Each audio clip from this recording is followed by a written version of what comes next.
ഞാൻ വളരെ സന്തോഷത്തോടും ദൈവസന്നിധിയിൽ വളരെ നന്ദിയോടും കൂടിയാണ് ഞാൻ ഇവിടെ ആയിരിക്കുന്നത്. परमेश्वर की उपस्थिति में बहुत ही कृतज्ञता के साथ और बहुत ही खुशी के साथ मैं खड़ा हूँ. പ്രിയ എൻ്റെ സഹോദരൻ സന്തോഷമായിട്ട് പരിചയപ്പെട്ട് ഒത്തിരി നാളായില്ല. പക്ഷേ കണ്ട ആ നിമിഷം മുതൽ എന്തോ ഒരു വലിയൊരു ആത്മബന്ധം ഞങ്ങൾക്ക് തമ്മിലുണ്ടായി.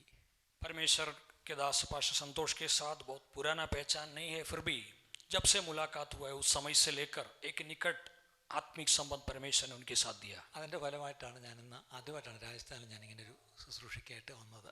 और उसके फलस्वरूप आज पहली बार राजस्थान में यहाँ पर सेवा करने के लिए मैं आया हूँ. പ്രത്യേകിച്ച് എൻ്റെ മാതാപിതാക്കളെ കാണണമെന്ന് വലിയൊരു ആഗ്രഹം എൻ്റെ മനസ്സിലുണ്ടായിരുന്നു. അതെങ്ങനെ ദൈവം അതും നിവർത്തിച്ചതിനായിട്ട് ഞാൻ ദൈവത്തെ സ്തുതിക്കുന്നു. खास करके उनके माता पिता को भी मुलाकात करने की एक बहुत बड़ी ख्वाहिश मेरे अंदर था, वो भी परमेश्वर ने मेरे जीवन में पूरा करके दिया. ഞാനൊരു സഞ്ചാര പ്രസംഗനല്ല, मैं ऐसे घूम फिर कर प्रचार करने वाला एक प्रचारक नहीं हूँ കൺവെൻഷൻ പ്രസംഗനും അല്ല, और कन्वेंशन का प्रचारक भी नहीं हूँ, ഉണർവ് പ്രസംഗനും അല്ല. बेदारी का प्रचारक भी नहीं हूँ. 4-5 വരി പറഞ്ഞപ്പോൾ തന്നെ നിങ്ങൾക്ക് ഏകദേശം മനസ്സിലായി കാണും. मेरे 3-4 लफ्ज में आप लोग समझ गए होंगे मेरे सेवा किस प्रकार के हैं. അപ്പോൾ നിങ്ങൾ ചിന്തിക്കും, പിന്നെ എന്താ ഇയാടെ ഉള്ളത്? फिर आप सोचते होंगे इनके पास फिर क्या है. ദൈവത്തിൻ്റെ വചനം ഈ നാളുകളിൽ ദൈവസഭയെ പഠിപ്പിക്കുക, परमेश्वर का वचन इन दिनों में कलीसिया को सिखाना है. അതിലുള്ളൊരു കൃപ, ഒരു ടീച്ചിങ് ഗിഫ്റ്റ് തന്നിട്ടുണ്ടെന്ന് ഞാൻ വിശ്വസിക്കുന്നു. एक शिक्षक का नहीं तो सिखाने का एक गुण परमेश्वर ने मुझ में दिया है. തിരുവനന്തപുരത്ത് ഒരു ചെറിയ സഭയുണ്ട്, അതുകൊണ്ട് ഒരു ഇടയൻ്റെ ഒരു ഹൃദയം ഉണ്ടെന്ന് ഞാൻ വിശ്വസിക്കുന്നു.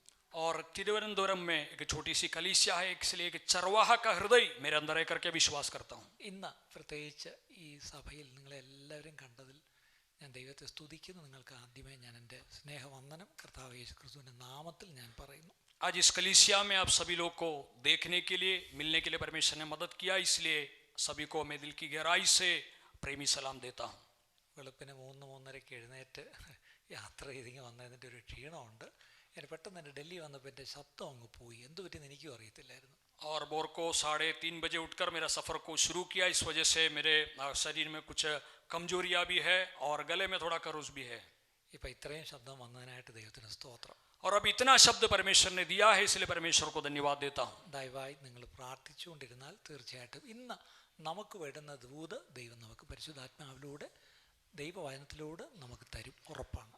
खास करके यदि आप लोग प्रार्थना के साथ बैठेंगे तो आज आपको जो परमेश्वर की वाणी की आवश्यकता है पवित्र आत्मा के द्वारा परमेश्वर प्रकट करेगा. നിങ്ങൾക്ക് തരാൻ എൻ്റെ കയ്യിൽ ഒന്നുമില്ല, आपको देने के लिए मेरे पास कुछ नहीं है, പക്ഷേ എൻ്റെ കർത്താവിൻ്റെ കയ്യിലുണ്ട്. लेकिन मेरे परमेश्वर के पास है. കർത്താവിന് തൻ്റെ സഭയോട് എന്തോ പറയാനുണ്ട്. परमेश्वर अपनी कलीसिया से कुछ बात करना चाहता है. നമ്മൾ ഒത്തിരി പ്രസംഗങ്ങൾ കേൾക്കുന്നു, പക്ഷേ ഞാൻ എപ്പോഴും പറയാറുണ്ട്, we hear a lot of messages, but where is the word of God? हम बहुत से संदेशों को सुनते हैं, लेकिन परमेश्वर का शब्द कहाँ है?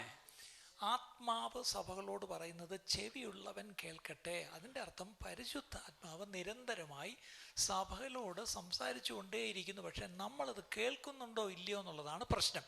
आत्मा जो कलीसिया से बात करता है, जिसका कान हो वो सुन ले. उसका मतलब यह है कि पवित्र आत्मा लगातार कलीसिया से बात करता है, लेकिन प्रश्न है कि वो सुनने के लिए हमारा कान खुले हुए है कि नहीं. അതുകൊണ്ട് എൻ്റെ പ്രാർത്ഥന, കർത്താവേ, ഇനിയൊരു മെസ്സേജ് അല്ല ഞങ്ങൾക്ക് വേണ്ടത്, അങ്ങയുടെ വചനം ഞങ്ങളെ കേൾപ്പിക്കണം, അങ്ങയുടെ മനസ്സ് ഞങ്ങളെ അറിയിക്കണം എന്നൊരു പ്രാർത്ഥനയോടെ നമുക്കായിരിക്കാം. इसलिए मेरा प्रार्थना यह है कि एक संदेश नहीं, लेकिन आपका शब्द, आपकी वाणी बहुत ही स्पष्ट रूप से मुझे सुनना है.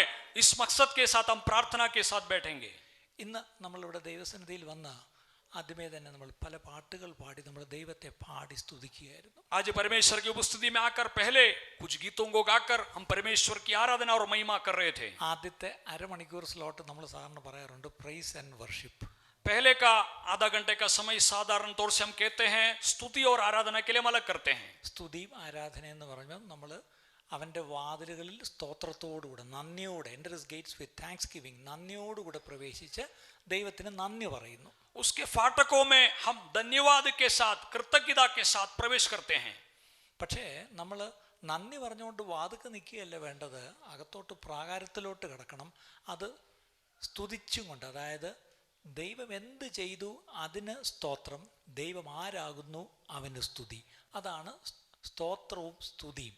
हम धन्यवाद करते हुए केवल फाटक पर खड़ा रहना उतना ही नहीं, लेकिन हम आगे बढ़कर हम मुंह खोलकर परमेश्वर ने जो भलाई किया है उसके लिए और हमारा परमेश्वर कौन है ये जानते और समझते हुए परमेश्वर को महिमा देना चाहिए। ഇന്നത്തെ സഭയുടെ വലിയ പ്രശ്നം, എല്ലാവരും ആ വാതിലങ്ങോട്ട് കടന്ന് മുറ്റത്തോട്ട് ഇറങ്ങുമ്പോഴത്തേക്കും അവിടെ ഒരു യാഗപടവും അവിടെ വലിയ തീയും ഒത്തിരി ആക്ടിവിറ്റി അവിടെ ഉണ്ട്.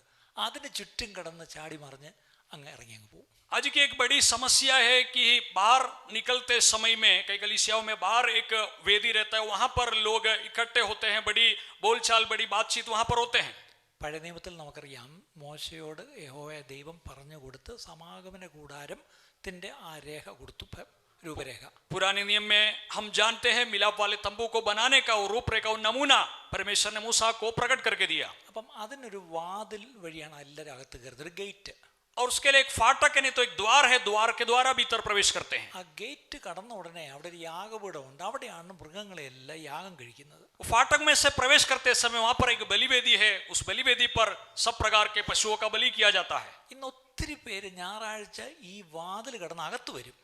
आज हम देखते हैं कि बहुत से लोग रविवार के दिन इस फाटक में से होकर भीतर प्रवेश तो करते हैं। ആ യാഗപീഠത്തിലാവുമ്പോൾ നല്ല തീ ഇങ്ങനെ കത്തുന്നു, അതിനകത്ത് ഈ മൃഗങ്ങളെ വെച്ച് ഇങ്ങനെ ഈ പറഞ്ഞ കത്തിയും യാഗം ചെയ്യുമ്പോൾ നമുക്കറിയാമല്ലോ, ആ മട്ടൻ്റെ മണവും ഒക്കെ നല്ലവണ്ണം ഉണ്ട്, നല്ല ഫയറുണ്ട്, പിന്നെ ഒത്തിരി ജനക്കൂട്ടമുണ്ട്, മുകളിലോട്ട് നോക്കിയാൽ നല്ല സൂര്യവെളിച്ചമുണ്ട്, പിന്നെ ഒരു സൗകര്യമുണ്ട്, വാതിലടുത്താണ്. और बलिवेदी के पास जब आते हैं तो बलिवेदी में अच्छे से आग जलते हुए और उस पर बलि वस्तु जलते हुए और उसमें से गंध आते हुए और ऊपर देखते समय सूर्य उगा हुआ है, ये सब बातों को लोग देखते रहते हैं। और उतना ही नहीं, उससे बढ़कर यह कि फाटक काफी निकट है। പല സഭകളിലും ഞാൻ പറയാറുണ്ട്, ലോട്ട് ഓഫ് ആക്ടിവിറ്റീസ് ആകെ, ഒത്തിരി കാര്യങ്ങൾ ഇവിടെ നടക്കുന്നു. कई कलीसिया में मैं कहता हूं कि कई सारे क्रियाएं नहीं तो एक्टिविटीज होते रहते हैं അത്യാവശ്യം ആൾക്കൂട്ടമുണ്ട്. और आवश्यकता के मुताबिक लोग भी इकट्ठे होते हैं। ഈ ആൾക്കൂട്ടത്തിൽ എന്തെങ്കിലുമൊക്കെ ഉൾപ്പെട്ട് നിന്ന് അവിടെ നിന്ന് ആരാധിക്കാൻ, അവിടെ നിന്ന് ഈ ചാടി മറിയാനൊക്കെ നമുക്ക് ഇഷ്ടമാണ്. കാരണം വി എൻജോയ് ഇറ്റ്. അത് ഫയർ എക്സ്പീരിയൻസ് ആണ്. പിന്നെ ഈ പറഞ്ഞ പോലെ അവിടെ ഒരു നല്ലൊരു ആക്ടിവിറ്റി ഉണ്ട്. പക്ഷേ അതിനേക്കാളൊരു സൗകര്യം അത്യാവശ്യമുള്ളപ്പോൾ ഇറങ്ങി അങ്ങ് പോവുകയും ചെയ്യും, കാരണം വാതിൽ അടുത്ത് തന്നെയാണ്.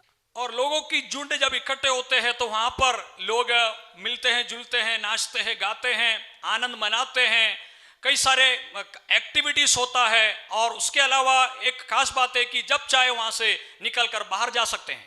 ഞായറാഴ്ച രാവിലെ ഒന്ന് വാതിൽ വഴി കയറി നിന്ന് ഒന്ന് അവിടെ നിന്ന് എൻജോയ് ചെയ്തിട്ട് തിരിച്ചങ്ങ് പോവുക. അടുത്ത 6 ദിവസം ലോകത്തിൽ നമ്മൾ ജീവിക്കും, നമ്മുടെ ഇഷ്ടത്തിന് ജീവിക്കാം. और रविवार को सुबह के समय फाटक से भीतर प्रवेश करके थोड़ी देर वहां पर ठहरते हुए आनंद मनाते, फिर वापस जाकर पूरे 6 दिन हम हमारे मन मर्जी के मुताबिक जीवन व्यतीत करते हैं। ഞാനെപ്പോഴും പറയാറുണ്ട്, ഒരു സഭയിൽ വിശ്വാസികളെ 2 തരം ക്രിസ്ത്യാനികളായിട്ട് തിരിക്കാം. मैं हमेशा कहता हूं कलीसिया में मसीहियों को 2 प्रकार से हम देख सकते हैं, विभाजित करके हम देख सकते हैं। ഒന്ന് സൺഡേ ക്രിസ്ത്യൻസ്, ഞായറാഴ്ച ക്രിസ്ത്യാനികൾ. एक तो केवल रविवार के मसीही। ഞാനിപ്പോഴും പറയാറുണ്ട്, Sunday Christians they crowd the church, ഞായറാഴ്ച കൃത്യം ഇവിടെ ഹാജർ വെച്ചിരിക്കും. और जो रविवार के हैं वो लोग हर हफ्ता निश्चय वो लोग इकट्ठे हो जाते हैं। അടുത്ത ഗ്രൂപ്പ് മൺഡേ ക്രിസ്ത്യൻസ്. और अगले जो है वो मंडे के मसीह है, सोमवार के मसीह है। മൺഡേ എന്ന് പറഞ്ഞാൽ മൺഡേ ടു സാറ്റർഡേ. मंडे मतलब सोमवार से लेकर शनिवार तक। അവരെന്ത് ചെയ്യുമെന്ന് പറഞ്ഞാൽ they will influence the society. और वे लोग क्या करते हैं कि लोगों के मध्य में वो लोग जाते हैं। തിങ്കൾ മുതൽ ശനി വരെ നിങ്ങളെ ദൈവം എവിടൊക്കെ ആക്കിയിരിക്കുന്നുവോ അവിടെയാണ് നിങ്ങൾ സ്വാധീനമുള്ളവരായി തീരേണ്ടത്. ഇന്നത്തെ പ്രശ്നം, വിശ്വാസിക്ക് ഒരു സ്വാധീനവും പുറത്തില്ല.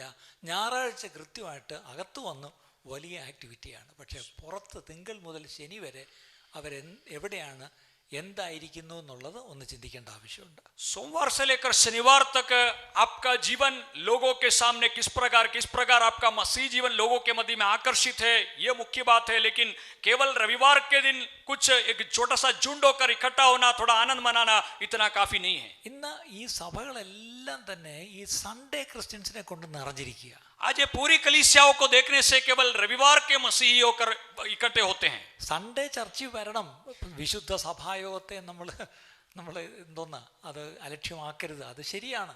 रविवार को आराधना में आना है, पवित्र आराधना को हम तुच्छ नहीं जाने, उसका इनकार नहीं करना है। ഞായറാഴ്ചയ്ക്ക് വേണ്ടി മാത്രം നമ്മൾ പള്ളികളും പണിഞ്ഞിട്ടു. और केवल रविवार को इकट्ठा होने के लिए हम गिरजाघर को भी बना दिए हैं। ഞാനിന്ന് അല്പനേരം ബഹുമാനപ്പെട്ട പാസ്റ്ററോട് ഞാൻ ചരിത്രങ്ങളൊക്കെ ഒന്ന് ചോദിച്ചു മനസ്സിലാക്കുകയായിരുന്നു, താൻ എങ്ങനെ ഇവിടെ വന്നു എന്നുള്ള കാര്യങ്ങളൊക്കെ. थोड़ी देर मैं परमेश्वर के दास के साथ यहाँ के सारे इतिहास सब उनसे बातों के द्वारा पता कर रहा था कि कैसे यहाँ पर आए, कैसे यहाँ तक पहुंचे हैं। ഏറ്റവും നല്ല ഉദാഹരണമല്ലേ ഈ ദൈവകുടുംബം? सबसे एक बड़ा और अच्छा उदाहरण है ये परमेश्वर का परिवार। അവരൊരു ഞായറാഴ്ച ക്രിസ്ത്യാനിയായിട്ട് മാത്രം ഇരുന്നിരുന്നെങ്കിൽ ഇന്ന് ഇങ്ങനൊരു പ്രസ്ഥാനം ഇവിടെ കാണുമായിരുന്നു. केवल रविवार के मसीह होकर दिखाई दिए होते तो आज यहाँ पर ऐसा एक संस्था दिखाई देता क्या? വളരെ ചിന്തിക്കേണ്ട ഒരു വിഷയമാണ്. നമ്മൾ ഇന്ന് ഒരു ഞായറാഴ്ച ക്രിസ്ത്യാനായിട്ട് വന്നുവെങ്കിൽ ഈ യോഗങ്ങൾ കഴിയുമ്പോഴത്തേക്കും നമ്മൾ ശരിക്കും പറഞ്ഞ ഒരു മൺഡേ ക്രിസ്ത്യനായിട്ട് തന്നെ പോകണം. और बहुत ही सोचने की बात है कि हम केवल एक रविवार के मसीह होकर नहीं, लेकिन हम रोज के मसीह होकर हम दिखाई देना है, बदलना चाहिए। ശരി, അവിടെ ആ വാതിൽ കടന്ന് യാഗപീഠത്തിന് ചുറ്റും കടന്ന് ചാടി. പക്ഷേ ചിലരുണ്ട് അവിടെ കൊണ്ട് നിൽക്കത്തില്ല, അവരകത്തോട്ടും കൂടെ കയറും.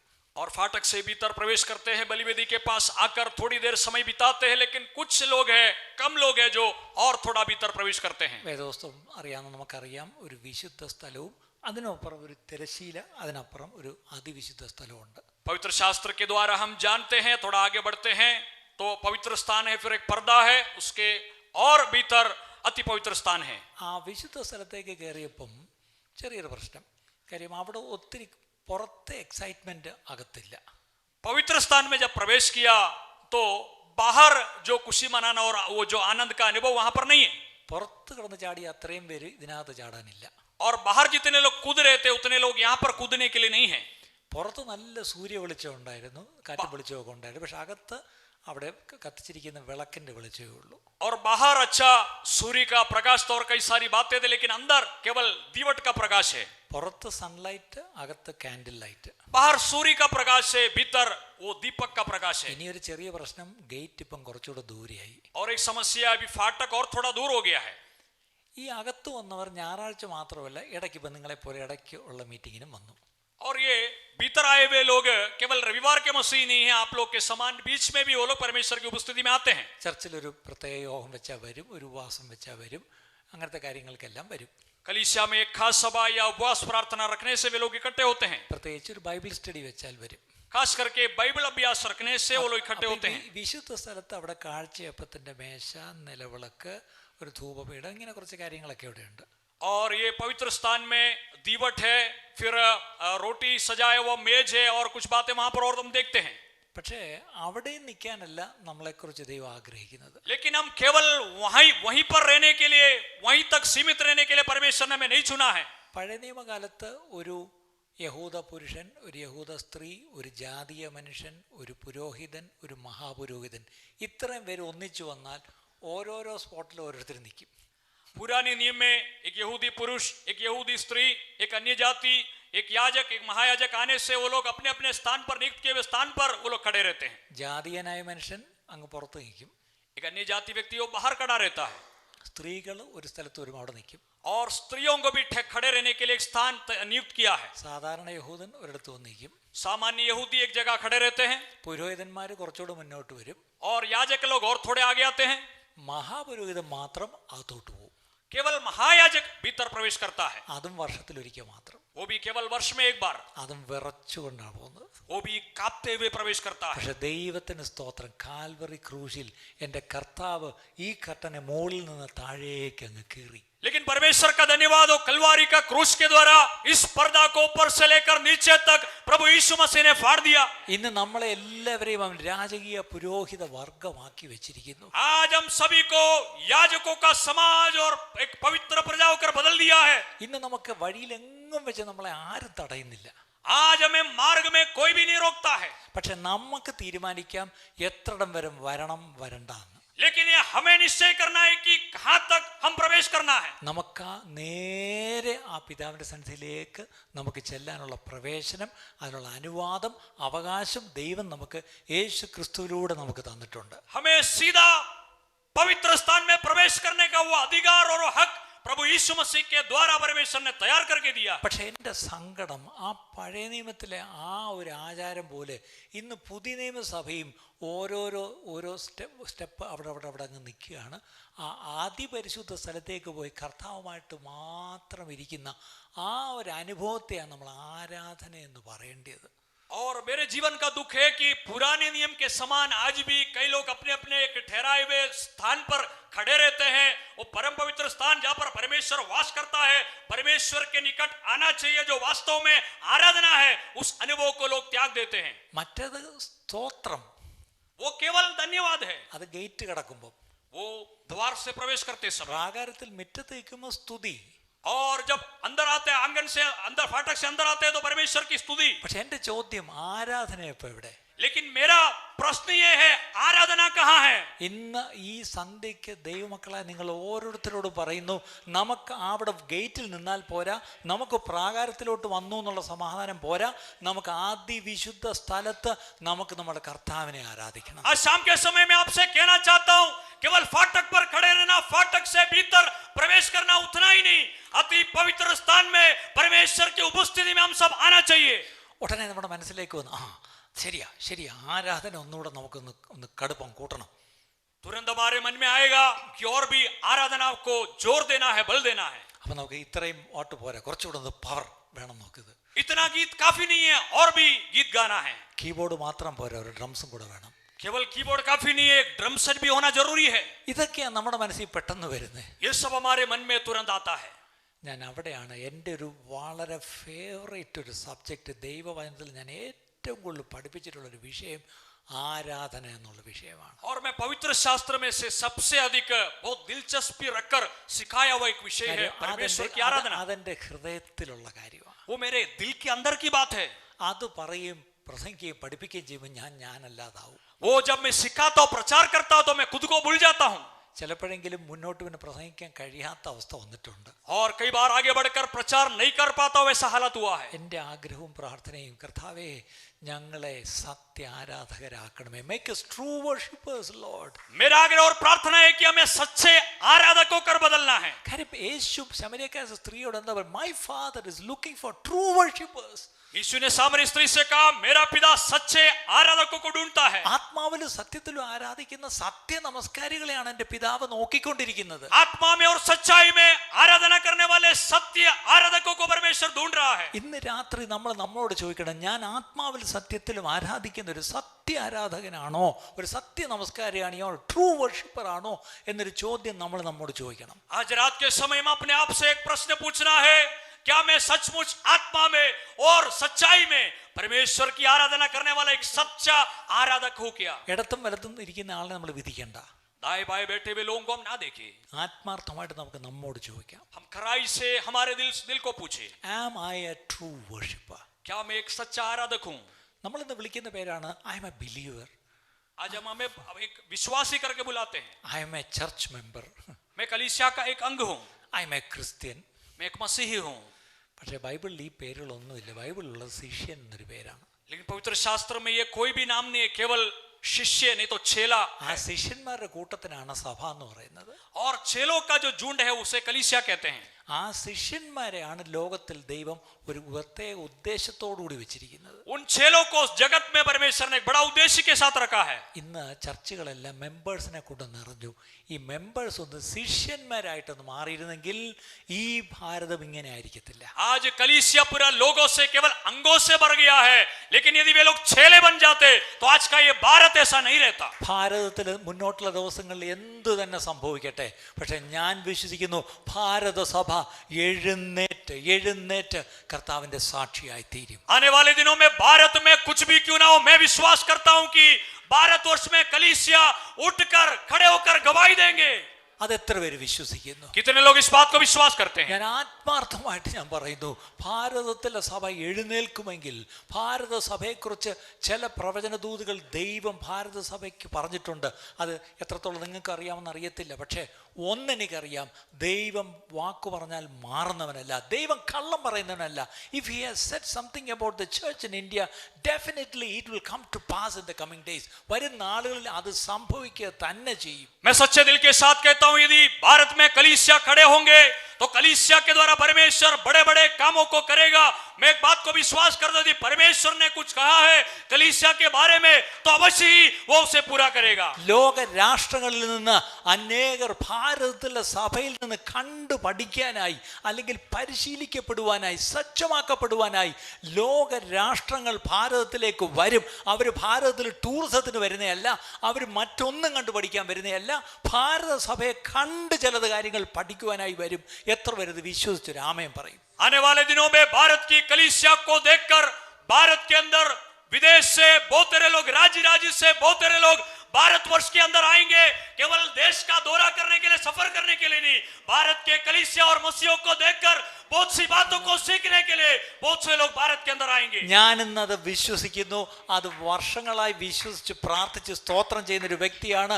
ഇന്നല്ലെങ്കിൽ നാളെ കർത്താവിൻ്റെ വരവ് താമസിച്ചാൽ നമ്മുടെ ആയുസ്സിൽ തന്നെ അത് കാണണം എന്ന് ആഗ്രഹിക്കുന്ന ഒരു കൂട്ടത്തിലും കൂടിയാണ് ഞാൻ. मैं आज इस बात को विश्वास करता हूं, केवल आज ही नहीं, वर्षों से इस बात को विश्वास करते हुए परमेश्वर को धन्यवाद देता हूं और यह दृढ़ विश्वास करता हूं कि आने वाले दिनों में निश्चय इस बात को देखेंगे. ഒറ്റ രാത്രി കൊണ്ടൊരു പട്ടണം പണിയാൻ പറ്റുമോ എന്ന് നിങ്ങൾ ചോദിക്കും. आप पूछ सकते हैं क्या एक रात में एक शहर को खड़ा कर सकते हैं? മരുഭൂമിയെ വനഭൂമി അല്ലെങ്കിൽ മരുഭൂമിയെ ഈ പൂങ്കാവനമാക്കി തീർക്കുവാൻ ദൈവത്തിന് ഒരു നിമിഷം മതി. जंगल को एक वाटिका होकर बदलने के लिए परमेश्वर को सिर्फ एक क्षण काफी है. ഇന്ന് ഞാൻ ഡൽഹി എയർപോർട്ടിൽ രാവിലെ നിന്നപ്പം आज सुबह जब मैं दिल्ली एयरपोर्ट में खड़ा था, ഇങ്ങോട്ടുള്ള ഫ്ലൈറ്റ് ഒരു അരമണിക്കൂർ ലേറ്റായി. वहां से फ्लाइट आधा घंटा लेट था അപ്പോൾ തൊട്ടടുത്ത് കൗണ്ടർ ഗേറ്റ് തുറന്നു. और पास का काउंटर तुरंत खुल गया. അപ്പോൾ അതിലേക്കൂടെ ആൾക്കാർ ഓടി ഓടി കയറി പോന്നു.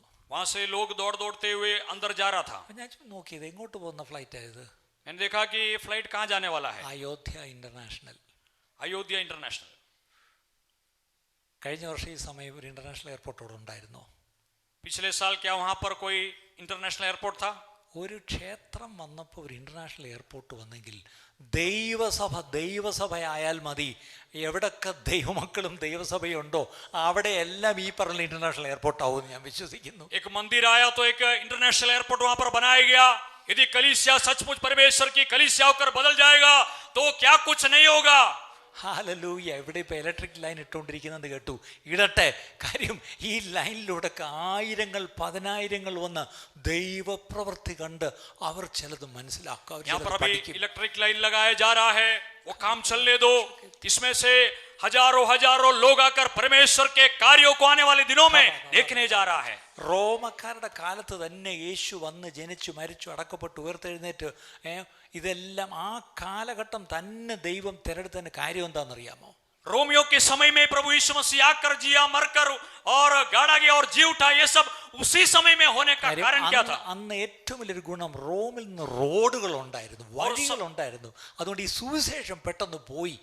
उस समय का सबसे बड़ा गुण यह था कि रोम से सब जगह की ओर जाने वाला मार्ग निकलता था. അങ്ങനെയാണ് നമ്മുടെ ഭാരതത്തിൽ നല്ല റോഡുകൾ ഉണ്ടാട്ടെ, തലങ്ങും വിലങ്ങും റോഡുകൾ ഉണ്ടാട്ടെ, എക്സ്പ്രസ് വേ വരട്ടെ, ഈ പറഞ്ഞ പോലെ ബുള്ളറ്റ് ട്രെയിൻ വരട്ടെ, എല്ലാം വരട്ടെ. അതിലൂടെ സുവിശേഷം വളരെ വേഗത്തിൽ ഓടുന്ന ദൈവവചനം ഭാരതത്തിൽ തലങ്ങും വലങ്ങും ഓടും എന്ന് വിശ്വസിക്കുന്നവർ മാത്രം ഒന്ന് ദൈവത്തെ സ്തുതിച്ചാട്ടെ. इसलिए भारतवर्ष के अंदर यहाँ वहाँ सभी जगह में मार्गों को, नेशनल हाईवेज को परमेश्वर तैयार करने दो, बुलेट ट्रेन को और भी यातायात की सुविधाएं बढ़ने दो, ताकि परमेश्वर का तेजी से फैलने वाला वचन बढ़ते जाए और फैलते जाए. കോരേശ് എന്റെ ഇടയൻ, അവൻ എന്റെ ഹൃദയം നിവർത്തിക്കും. वो कुसरू, वो मेरा चरवाहा है, मैंने उसे चुना है, वो मेरा मर्जी को पूरा करेगा. ജാതീയനായ ഒരു മനുഷ്യനെ എന്തിന് ദൈവം അങ്ങനെ ആ സ്ഥാനത്ത് വെച്ചു? एक अन्य जाति व्यक्ति को क्यों परमेश्वर ने उस स्थान पर रखा? ദൈവത്തിന് എന്തൊക്കെയോ തന്റെ ജനത്തോട് ചെയ്യാനുണ്ടായിരുന്നു. परमेश्वर अपने लोगों के लिए कुछ ना कुछ करना चाहता था. ദൈവം ഒരു ഉദ്ദേശം കൂടാതെ ആരെയും ഒരു അധികാരത്തിൽ കൊണ്ടുവരുന്നില്ല പ്രിയപ്പെട്ടവരെ. परमेश्वर एक मकसद के बिना किसी को भी अधिकार में नहीं लाता है. ഒരു പക്ഷേ നാളത്തെ ദൈവ പ്രവൃത്തിക്കായി ചില കാര്യങ്ങൾ ചെയ്യുവാൻ ചില കോരേശുമാര് എഴുന്നേറ്റ് അവരുടെ പണി നിവർത്തിച്ചേ പറ്റൂ. कल के परमेश्वर का कार्य प्रकट होने के लिए आज कई कुसरों को खड़ा होकर परमेश्वर का कार्य करना अवश्य है. നമ്മൾ ഈ പറഞ്ഞ പോലെ ആർക്കും എതിരുമല്ല, ഒന്നുമല്ല. പക്ഷെ ഒന്നറിയാം, എൻ്റെ ദൈവം അറിയാതെ ആരും ഒരു അധികാര സ്ഥാനത്തും വരുന്നില്ല. हम किसी के भी खिलाफ नहीं है, किसी के भी विरोध में नहीं. एक बात निश्चय है, परमेश्वर के जानकारी के बिना कोई भी बात नहीं घटता है. അങ്ങനെയെങ്കിൽ തീർച്ചയായിട്ടും ഈ ഭാരതത്തിലെ ദൈവസഭ ശക്തമായി എഴുന്നേൽക്കുന്ന നാളുകളാണ് നമ്മുടെ മുമ്പിലുള്ളത്. ऐसे हो तो निश्चय ही भारत की कलीसिया उठकर खड़ा होने का दिन अधिक दूर नहीं हो, बहुत ही निकट है. ഒരുപക്ഷെ അതിനൊരു പ്രതികൂലം ദൈവം അനുവദിച്ചാൽ പോലും ആ പ്രതികൂലത്തിലായിരിക്കാം ദൈവസഭ ശരിക്കും വെളിപ്പെടാൻ പോകുന്നത്. हो सकता है उसके मध्य में कुछ रुकावटों को परमेश्वर ही आज्ञा दे, लेकिन उस रुकावटों के मध्य में परमेश्वर का महाकार्य प्रकट होते हुए कलीसिया उठेगा और कलीसिया आगे बढ़ेगा. അന്ന് മറഞ്ഞിരിക്കുന്ന വിശ്വാസികൾ അവർ വെട്ടത്ത് വരും. और छिपे हुए विश्वासी लोग उस समय बाहर आएंगे. ഭയമുള്ളവർ അവർ തിരികെ പോകും. और डरपोक लोग उस समय दूर हो जाएंगे. അവര് വേല വിട്ടേച്ച് പോയെന്നിരിക്കും. वो लोग हो सकता है सेवा छोड़कर चले जाएं. ഗിദെയോന്റെ കൂടെ ആയിരങ്ങൾ ആദ്യം കൂടി, പക്ഷെ ആയിരങ്ങൾ വേണ്ടാന്ന് ദൈവം തന്നെ പറഞ്ഞു. അതുപോലെ ഒരു ചെറിയ കൂട്ടത്തെ കൊണ്ട് ഭാരതത്തിലെ ദൈവസഭ ശക്തമായി എഴുന്നേറ്റ് ദൈവത്തിന്റെ പ്രവൃത്തികൾ ഈ ദേശത്ത് കാണിക്കുവാൻ സമയമായി എന്ന് ഞാൻ വിശ്വസിക്കുന്നു. गिदोन के साथ हजारों लोग इकट्ठे हुए, लेकिन परमेश्वर ने कहा इतना लोग नहीं चाहिए, कम लोगों के द्वारा वहां पर काम किया. वैसे ही आज बहुत बड़ा झुंड नहीं, कम लोगों के द्वारा परमेश्वर भारतवर्ष में महान कार्यों को करने जा रहा है. പകരം മടങ്ങി നമുക്ക് ആ സമാന കൂടത്തിലേക്ക് വരാം. അതിവിശുദ്ധ സ്ഥലത്ത് ചെല്ലുമ്പം അവിടെ ചെറിയൊരു പ്രശ്നം. हम लौटकर मिलाप वाले तंबू के पवित्र स्थान में आएंगे. उस स्थान पर एक समस्या को हम देखते हैं. പുറത്ത് വലിയ ജനക്കൂട്ടം ഉണ്ടായിരുന്നു, बाहर लोगों का बड़ा झुंड है, അകത്ത് കുറച്ചുപേരെങ്കിലും ഉണ്ടായിരുന്നു. अंदर थोड़ा सा लोग है, പക്ഷെ അകത്ത് ആരുമില്ല. लेकिन अंदर कोई नहीं है. പുറത്ത് സൂര്യ വെളിച്ചം ഉണ്ടായിരുന്നു, അകത്ത് നിലവിളക്കിന്റെ വെളിച്ചമുണ്ട്, അവിടെ വെളിച്ചമില്ല. നോ ലൈറ്റ് സോണാണ്. സൺലൈറ്റ് ഉണ്ടായിരുന്നു, കാൻഡിൽ ലൈറ്റ് ഉണ്ട്, അവിടെ നോ ലൈറ്റ്. बाहर सूर्य का प्रकाश है पवित्र स्थान में, वो दीपक का प्रकाश है, अति पवित्र स्थान में कोई प्रकाश नहीं है. പുറത്ത് ഒത്തിരി തീയും പുകയും പിടിയും എല്ലാം, അവിടെ ഒത്തിരി ആക്ടിവിറ്റി ഉണ്ടായിരുന്നു. बाहर बहुत आग धुआं और बहुत सारे काम वहां पर हो रहे थे. അകത്തും കുഴപ്പമില്ല, ബൈബിൾ സ്റ്റഡിയും ഉപവാസപ്രാർത്ഥനയൊക്കെ ഉണ്ടായിരുന്നു. अंदर भी ठीक ठाक है और बाइबल अध्ययन और प्रार्थना वगैरह चल रहा है.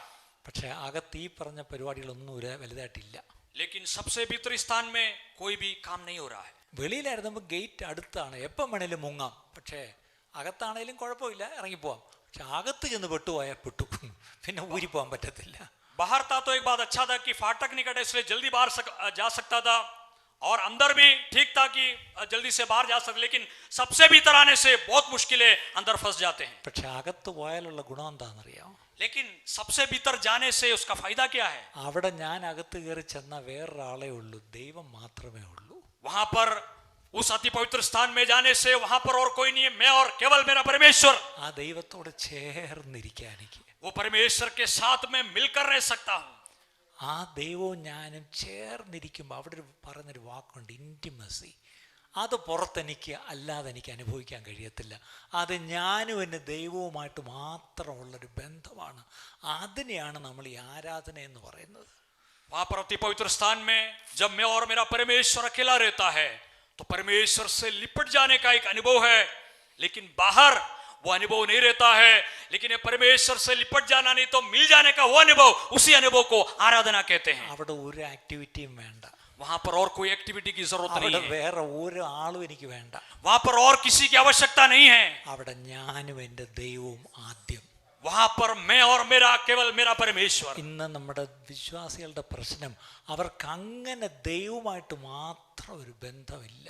आज हमारे विश्वासियों के बीच की बड़ी समस्या है कि परमेश्वर के साथ ऐसा एक निकटता का संबंध नहीं है. നമുക്ക് ഈ കൂട്ടായ്മയെന്നും പറഞ്ഞ കൂട്ടത്തിൽ ഒളിക്കാനാണ് നമുക്കിഷ്ടം. और हमें इस प्रकार संगति कहकर संगति के मध्य में लोगों के बीच में हम छिप जाते हैं.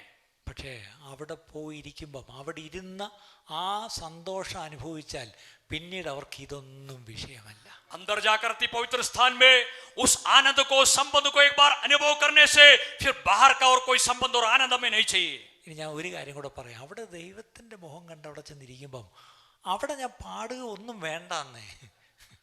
जब अंदर हम जाकर बैठते हैं, जब परमेश्वर का चेहरा को निहारते रहते हैं, तो वहां पर गीत गाने की कोई आवश्यकता नहीं है. ഞാൻ അതിന് കേരളത്തിൽ പറയുന്ന നല്ലൊരു ഉദാഹരണമുണ്ട്. അത് ഇവിടെ പറയുമ്പോൾ എങ്ങനെയാണെന്ന് എനിക്ക് അറിയത്തില്ല. പാസ്റ്റർ അത് അതിൻ്റെ യുക്തം പോലെ തർജ്ജമ ചെയ്തോണം. അതിപ്പം ഫോർ എക്സാമ്പിൾ ഉദാഹരണം എടുക്കുക. ഇപ്പം സന്തോഷ് കല്യാണം കഴിച്ചു, അവർ രണ്ടുപേരും കൂടെ കേരളത്തിൽ ഹണിമൂണിന് പോയി. एक उदाहरण मैं कहने के लिए चाहता हूँ, पास्टर संतोष, उनका विवाह हुआ और हनीमून के लिए वो लोग केरल में गए. അവർ അവിടെ കോട്ടയത്തിനടുത്ത് കുമരകുന്ന് നല്ലൊരു കായൽ, അവിടെ ഹൗസ് ബോട്ടൊക്കെ ഉണ്ട്, ഒരു ബോട്ടൊക്കെ വാടകയ്ക്ക് എടുത്ത് ഇവർ രണ്ടുപേരും കൂടി ഇങ്ങനെ ഇങ്ങനെ ഇങ്ങനെ എന്താ പറഞ്ഞ ആസ്വദിച്ച് ഇങ്ങനെ, വേറെ ആരുമില്ല, അവർ രണ്ടുപേരും മാത്രം ആ കായലിൽ ആ ബോട്ടിൽ ഇങ്ങനെ ഇരിക്കുകയാണ്. कोटम में कुमरगम नामक जगह के पास एक लेक है, वहां पर एक नाव सब खरीद कर वहां पर दोनों अपने शुरुआती पारिवारिक जीवन को बहुत ही खुशी के साथ वहां पर बिता रहे हैं. അപ്പോൾ സൂര്യൻ അസ്തമിച്ചു വരുന്ന നല്ല കാറ്റ്, നല്ലൊരു എന്താ പറഞ്ഞ നല്ലൊരു ഫീലുള്ള സമയമാണ്. अच्छा पवन बह रहा है, सूर्य अस्त हो रहा है, अच्छा दृश्यों को, कुदरती दृश्यों को देखने को हो रहा है. അപ്പോൾ തൻ്റെ ഭാര്യ ഇങ്ങനെ തൻ്റെ പ്രിയൻ്റെ ചേർന്ന് ഇങ്ങനെ ഇരിക്കുകയാണ്. और पत्नी जो है पति के साथ इस प्रकार हाथ से हाथ मिलाकर लिपटा हुआ है. അവരെങ്ങനെ ഇരുന്നാൽ കുഴപ്പം വല്ലതും ഉണ്ടോ? क्या वो लोग ऐसे रहने से कोई गलत है? അങ്ങനെ ഇരുന്നപ്പോഴാണ് ഈ സഹോദരിക്ക് പെട്ടെന്നൊരു തോന്നൽ, അയ്യോ ഇത് ആരാ ഇത്? और ऐसे रहते समय बहन को एक शक हुआ कि ये कौन है? എൻ്റെ പ്രാണപ്രിയനാണ്, ये तो मेरा प्राण प्रिय है. അയ്യോ പെട്ടെന്ന് തലയിൽ കൂടെ തുണി ഇട്ടിട്ട് और तुरंत हाथ हटाकर अपने सिर पर ओढ़नी डालकर അങ്ങോട്ട് നിന്ന് കൈയടിച്ച്, എൻ പ്രിയനെ എപ്പോൾ സുന്ദരനായി ആരെയും ഞാൻ ഉലകിൽ. फिर तुरंत ताली बजाकर आराधना, मेरे प्रिय के समान और कोई सुंदर नहीं है करके ताली बजाकर आराधना करना शुरू कर देगी क्या? അദ്ദേഹം എന്ത് ചെയ്യും? तब वो क्या करेंगे? നേരെ ബോട്ട് കരക്കടുപ്പിച്ച് बोट को तुरंत किराने पर ले जाकर ടാക്സി പിടിച്ച് और एक टैक्सी पकड़कर, തിരുവനന്തപുരം വരെ വരികയാണെങ്കിൽ ഊളം പറയുന്ന സ്ഥലമുണ്ട്. और यदि त्रिवांड्रम तक आएगा तो वहां पर उलम्बारा नामक एक स्थान है. അപ്പൊ നിങ്ങൾ നോക്കിയാൽ എന്താ കുഴപ്പം? പ്രിയനല്ലേ, പ്രാണപ്രിയനല്ലേ, പ്രാണപ്രിയനെ ആരാധിച്ചാൽ എന്താ കുഴപ്പം? तब आप लोग जो लोग देखते हैं वो लोग कहेंगे तो उसका प्राण प्रिय है, उसकी थोड़ा प्रशंसा की, उसका आराधना की, उसमें क्या गलती है? ഇത് മനസ്സിലാക്കാൻ വേണ്ടി ഞാൻ അങ്ങനെ ഒരു എക്സ്ട്രീം ഉദാഹരണത്തിന് പോയെന്നേ ഉള്ളൂ. ये बात आप समझने के लिए एक गहरा उदाहरण मैंने लिया है. അവിടെ പ്രാണപ്രിയന് പാട്ടുപാടി കൊടുക്കണ്ട, वहां पर प्राण प्रिय के लिए गीत गाने की आवश्यकता नहीं है. പ്രാണപ്രിയനെ കൈയടിച്ച് സൂചിപ്പിക്കണ്ട, वहां पर ताली बजाकर उनको खुश करने की आवश्यकता नहीं है. പ്രാണപ്രിയനോടുള്ള ഇന്റിമസിയാണ് അവിടെ. ആ പ്രിയൻ അത് എൻജോയ് ചെയ്യുന്നു, ഞാനും അത് പ്രിയയും എൻജോയ് ചെയ്യുന്നു, അവർ തമ്മിലുള്ള ആ യൂണിയൻ, അതാണ് ആരാധന. പ്രിയ और प्राण प्रिय के साथ वहां पर लिपटे रहना, मिले रहना, परमेश्वर की आराधना में भी वही अनुभव है, परमेश्वर के साथ लिपटे रहना है. ഇന്ന് നമുക്ക് ഈ പ്രാണപ്രിയനായിട്ട് ബന്ധവുമില്ല, പ്രിയയാണെന്നുള്ള തോന്നലുമില്ല, പാട്ട് മാത്രമുണ്ട്. आज हमारे प्राण प्रिय के साथ कोई संबंध नहीं है, हम उसका प्रिय है, वो हमारा प्रिय है करके कोई विचार ही नहीं है, केवल हम गीत ही गाते हैं. ഇത്രയും ഒരു ഔട്ട്ലൈൻ ആരാധനയ്ക്ക് നിട്ട് തന്നേ പറ്റൂ പ്രിയപ്പെട്ടവരെ. और आराधना के लिए इतना कम से कम बताने का आउटलाइन बताना जरूरी है. വെളിയിൽ നിൽക്കുന്നവര് അകത്ത് വന്നേ പറ്റൂ. बाहर जो खड़े हैं उनको अवश्य ही अंदर आना है. മുറ്റത്ത് നിൽക്കുന്നവര് അകത്തോട്ട് കയറിയേ പറ്റൂ. और जो आंगन में खड़े हैं उनको भी अंदर आना है. അകത്തോട്ട് കയറിയവര് അതിവിശുദ്ധ സ്ഥലത്ത് വന്നേ പറ്റൂ. जो अंदर आए हैं उनको अति पवित्र स्थान में आना है. ആ കർത്താവുമായിട്ട് ചേർന്നിരിക്കുന്ന ആ ബന്ധമാണ് കർത്താവ് ആഗ്രഹിക്കുന്നത്, അതിലാണ് കർത്താവ് ആസ്വദിക്കുന്നത്, അതിനാണ് നമ്മളെ വിളിച്ച് തന്നോട് ചേർത്തിരിക്കുന്നത്. പക്ഷെ നമുക്ക് ദൂരെ നിന്ന് ആരാധന കണ്ടു പോകുന്നവരെ പോലെ നമ്മൾ ദൂരെ നിന്ന് കൈയടിച്ച് ആരാധിച്ചേച്ച് അങ്ങ് പോവുക. अंदर आते समय परमेश्वर के साथ मिलकर रहने का अनुभव वही है सचमुच आराधना, लेकिन हम केवल बाहर खड़े होकर आराधना को देखकर जाने का एक अनुभव में दिखाई देते हैं. ഇന്ന് രാത്രി ഒരു പ്രാർത്ഥന നിങ്ങളുടെ ഉള്ളിൽ വരണം. आज रात के समय आपके दिल के अंदर से एक प्रार्थना उठना है. Lord, make me a true worshipper. प्रभु मुझे एक सच्चा आराधक होकर बदल दे. എന്നെ ഒരു സത്യ നമസ്കാരിയാക്കി മാറ്റണമേ. एक सच्चा आराधक होकर मुझे बदल दे. എന്താണ് ഈ ആരാധന എന്ന് പറയുന്നത്? ये आराधना कहने से क्या है? സാധാരണ ഞായറാഴ്ച സഭായോഗത്തിൽ വന്ന് നമ്മൾ കാട്ടിക്കൂട്ടുന്ന ചില കോപ്രായങ്ങളാണ് ആരാധന എന്നാണ് നമ്മൾ പറയുന്നത്. हम समझते हैं कि रविवार के दिन आकर हम थोड़ा गीत और आराधना करते हैं, उसे हम आराधना समझते हैं. ചിലർ ചിന്തിക്കുന്നു ആരാധന എന്ന് പറഞ്ഞാൽ അത് സ്പോണ്ടേനിയസ് ആയിട്ട് വന്ന് നല്ല ശബ്ദത്തിൽ കൈയടിച്ച് പാട്ടുപാടുവോ നമ്മൾ നമ്മുടെ സ്തുതിയും സ്തോത്രവും എല്ലാം പ്രകടിപ്പിക്കുന്നതാണ് ആരാധന എന്ന് ഒരു കൂട്ടർ വിചാരിക്കുന്നു. कुछ लोग इस प्रकार सोचते और समझते हैं कि आराधना कहने से बड़े ऊंचे शब्द में गाकर ऊंचे शब्द से तालियां बजाकर कुछ प्रकट करना, शब्दों को प्रकट करना, इसे आराधना समझते हैं. അങ്ങനെ വിശ്വസിക്കുന്നവരാണ് നമ്മളെല്ലാവരും. ऐसे विश्वास करने वाले हम सब. വേറൊരു കൂട്ടർ വിശ്വസിക്കുന്നു അല്ലല്ല, എഴുതപ്പെട്ട ആരാധന ക്രമമുണ്ട്, അത് എഴുന്നേറ്റ് നിന്ന് വളരെ ഭക്തിയോടുകൂടി അത് ചൊല്ലിയാൽ മാത്രം മതി, എഴുന്നേക്കണം ഇരിക്കണം എഴുന്നേക്കണം ഇരിക്കണം, ഓക്കെ, അതാണെന്ന് ഒരു കൂട്ടർ വിശ്വസിക്കുന്നു. लेकिन कुछ लोग विश्वास करते हैं कि लिखे हुए आराधना के कुछ क्रम है, कुछ नियम है, नमक- बड़े भाई भक्ति के साथ उठकर खड़े होकर उसे हम पढ़ना है, वैसे वो लोग समझते हैं. ഈ രണ്ട് കൂട്ടരും തമ്മിലുള്ള തർക്കവും വാദവും ഒന്നും നമുക്കിനി വേണ്ട.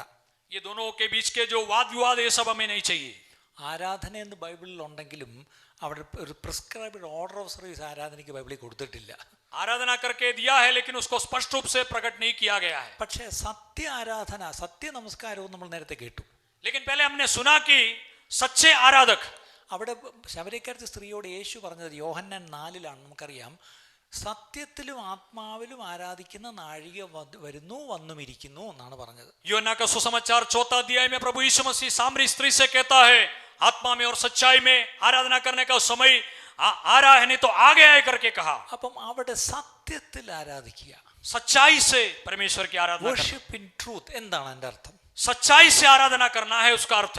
അവിടെ ഈ ശമര്യക്കാരത്തി സ്ത്രീയോട് യേശു പറയുന്നുണ്ട്, യഹൂദന്മാരായ ഞങ്ങൾ അറിഞ്ഞതിനെ ആരാധിക്കുന്നു. वहां से इस प्रकार प्रभु यीशु मसीह कहता है, यहूदी हम जिसे जानते हैं उसकी आराधना പക്ഷേ करते हैं. നിങ്ങൾ ശമര്യക്കാർക്ക് നിങ്ങൾക്ക് അറിയത്തില്ല, ദൈവം സത്യദൈവം ആരാന്ന് അറിയത്തില്ല, നിങ്ങൾ അറിയാത്തതിനെയാണ് നിങ്ങൾ ആരാധിക്കുന്നത്. लेकिन तुम सामरी लोग सच्चे परमेश्वर को नहीं जानते हैं और जिसे नहीं जानते उसकी आराधना करते हैं. ഇവിടെയാണ് ഒരു പ്രധാന പോയിന്റ് മനസ്സിലാക്കുന്നത്. Worship should be based on a right true revelation of God. ദൈവം ആരാണെന്നുള്ള സത്യമായൊരു വെളിപ്പാടുണ്ടെങ്കിൽ മാത്രമേ നമുക്ക് ആ സത്യദൈവത്തെ ആരാധിക്കാൻ കഴിയുള്ളൂ. यहाँ पर एक सच्चाई प्रभु यीशु मसीह प्रकट करता है कि प्रभु यीशु मसीह, नहीं तो परमेश्वर कौन है, किसकी आराधना हम करना है, इसका एक सही प्रकाशन हम प्राप्त करना जरूरी है. We should not worship a God of our own imagination. हमारे मन की कल्पना के मुताबिक एक परमेश्वर, एक देवता का उपासना नहीं करना चाहिए. ഇന്ന് മറ്റ് ജാതികളെ നോക്കിക്കേ, अन्य जातियों को जब हम देखते हैं, അവരുടെ എല്ലാം ഭാവനയിലുള്ള സങ്കല്പങ്ങളാണ് അവരിങ്ങനെ ദൈവങ്ങളായിട്ടും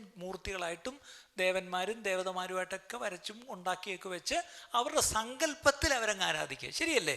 उनकी भावना में जो कुछ उत्पन्न हुआ उसे वो देवता होकर, देवी होकर उसे बनाकर उनकी उपासना वो लोग करते हैं. അങ്ങനെയാണെങ്കിൽ നമ്മൾ ഒരിക്കലും നമ്മുടെ സങ്കല്പത്തിലുള്ള ഒരു ദൈവത്തെ അല്ല ആരാധിക്കുന്നത്.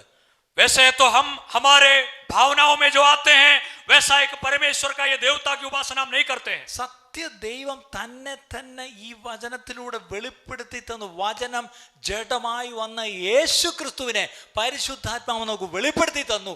ആ വെളിപ്പാടിലാണ് നാം ആരാധിക്കുന്നത്. सच्चा परमेश्वर कौन है करके पवित्र शास्त्र में पवित्र आत्मा के द्वारा वो प्रभु यीशु मसीह है करके प्रकट करके दिया, हम उसकी आराधना करते हैं. ഒരു പ്രധാനപ്പെട്ട സ്റ്റേറ്റ്മെന്റ് ഞാൻ പറയാം. Our depth of worship will always depend upon the degree of revelation we have of the living God. സത്യ ദൈവത്തെക്കുറിച്ച് നമുക്ക് എത്രത്തോളം ആഴത്തിലൊരു വെളിപ്പാടുണ്ടോ അത്രത്തോളം നമ്മുടെ ആരാധനയ്ക്കും ആഴമുണ്ടാകും.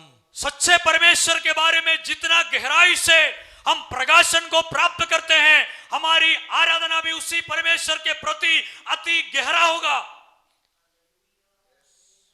The degree of revelation is equal to the depth of our worship. और जितना परमेश्वर की गहराई को हम जानते हैं, उस प्रकाशन को प्राप्त करते हैं, उतना हमारी आराधना का भी गहराई होगा. ഞാൻ ആദ്യം പറഞ്ഞത് ഇപ്പം നിങ്ങൾക്ക് ഏകദേശം ബോധ്യപ്പെട്ടില്ലേ, ഞാനൊരു ഉണർവ് പ്രസംഗനേ അല്ല. पहले जो बात मैंने बताया, मैं एक बेदारी का प्रचारक नहीं हूं. अभी इस बात को आप समझ रहे होंगे. ഞാൻ വളരെ പ്രധാനപ്പെട്ട ഒരു സത്യമാണ് ഇപ്പം പറഞ്ഞത്. बहुत ही मुख्य एक सच्चाई को मैं प्रकट कर रहा हूं.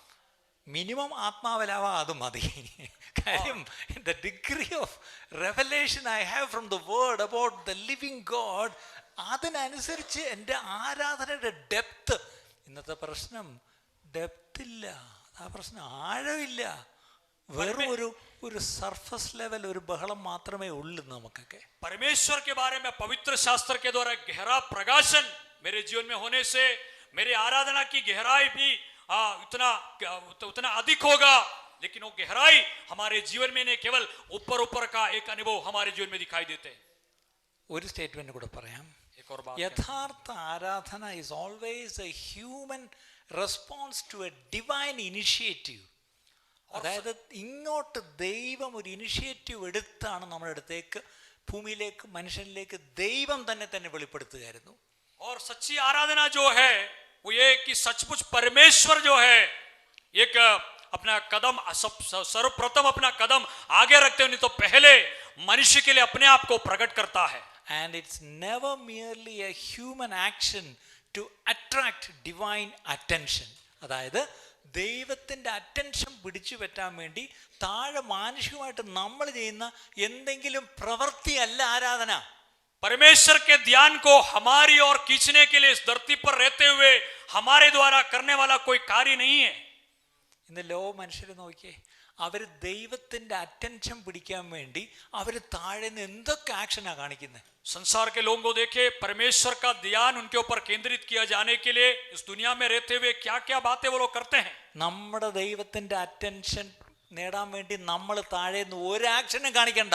हमारी परमेश्वर का दृष्टि हमारे ऊपर होने के लिए इस दुनिया में जगत में खड़े होकर कुछ भी करने की आवश्यकता नहीं है. ദൈവം എടുത്ത ഇനിഷ്യേറ്റീവിന് എൻ്റെ റെസ്പോൺസ് ആണ് ആരാധന.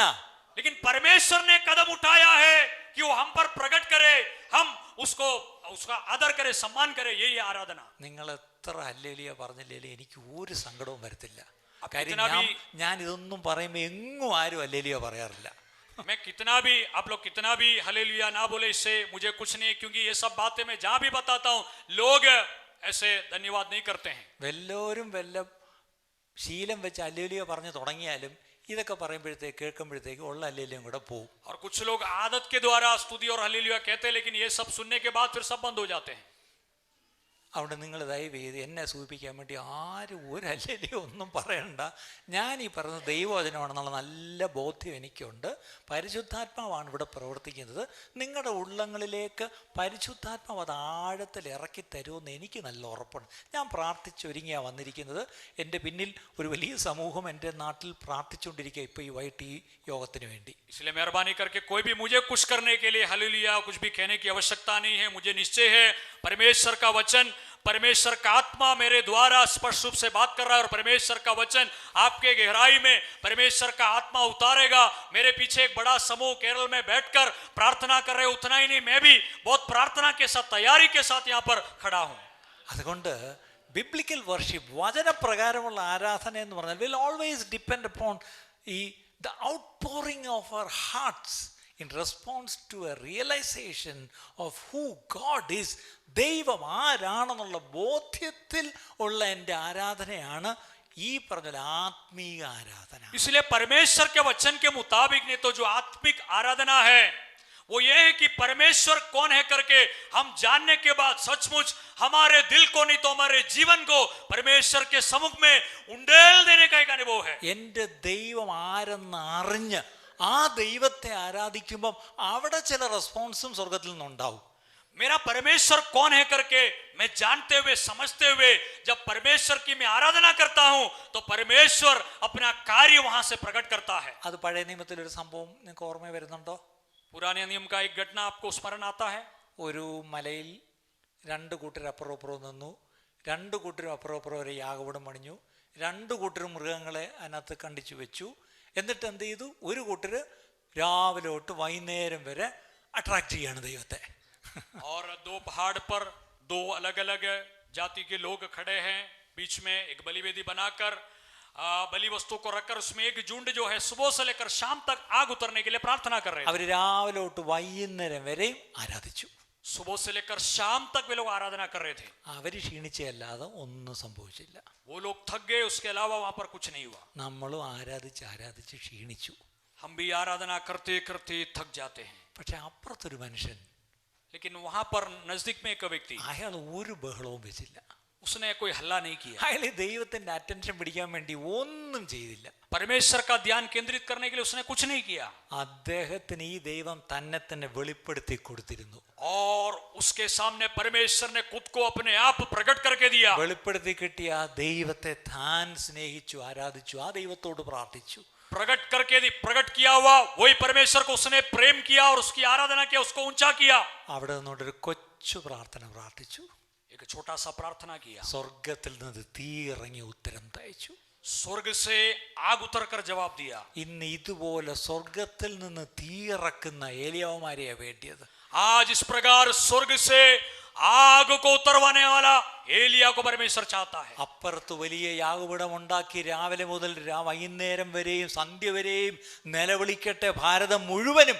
പക്ഷെ ഇപ്പുറത്ത് വിശ്വസ്തയോട് ഈ ദൈവത്തെക്കുറിച്ചൊരു വെളിപ്പാടുള്ള ഏലിയാവുണ്ടെങ്കിൽ അവന്റെ ഒറ്റ പ്രാർത്ഥനയ്ക്ക് തീയിറങ്ങും. എത്ര പേര് ഇത് വിശ്വസിക്കുന്നു? बाजू में बलि वेदी बनाकर सुबह से लेकर शाम तक वे लोग आराधना करने दो, लेकिन यहाँ पर एक एलिया है तो सचमुच आग उतरेगा। कितने लोग इस बात पर विश्वास करते हैं? ഭാരത സഭയ്ക്ക് ഒരു പാരഡൈം ഷിഫ്റ്റ് വേണ്ടത് ഈ ബാലിന്റെ പുരോഹിത വർഗത്തിൽ നിന്ന് ഇപ്പുറത്തേക്ക് ഏലിയാവിന്റെ യാഗപീഠത്തിലേക്കൊന്ന് മാറിയേ പറ്റൂ.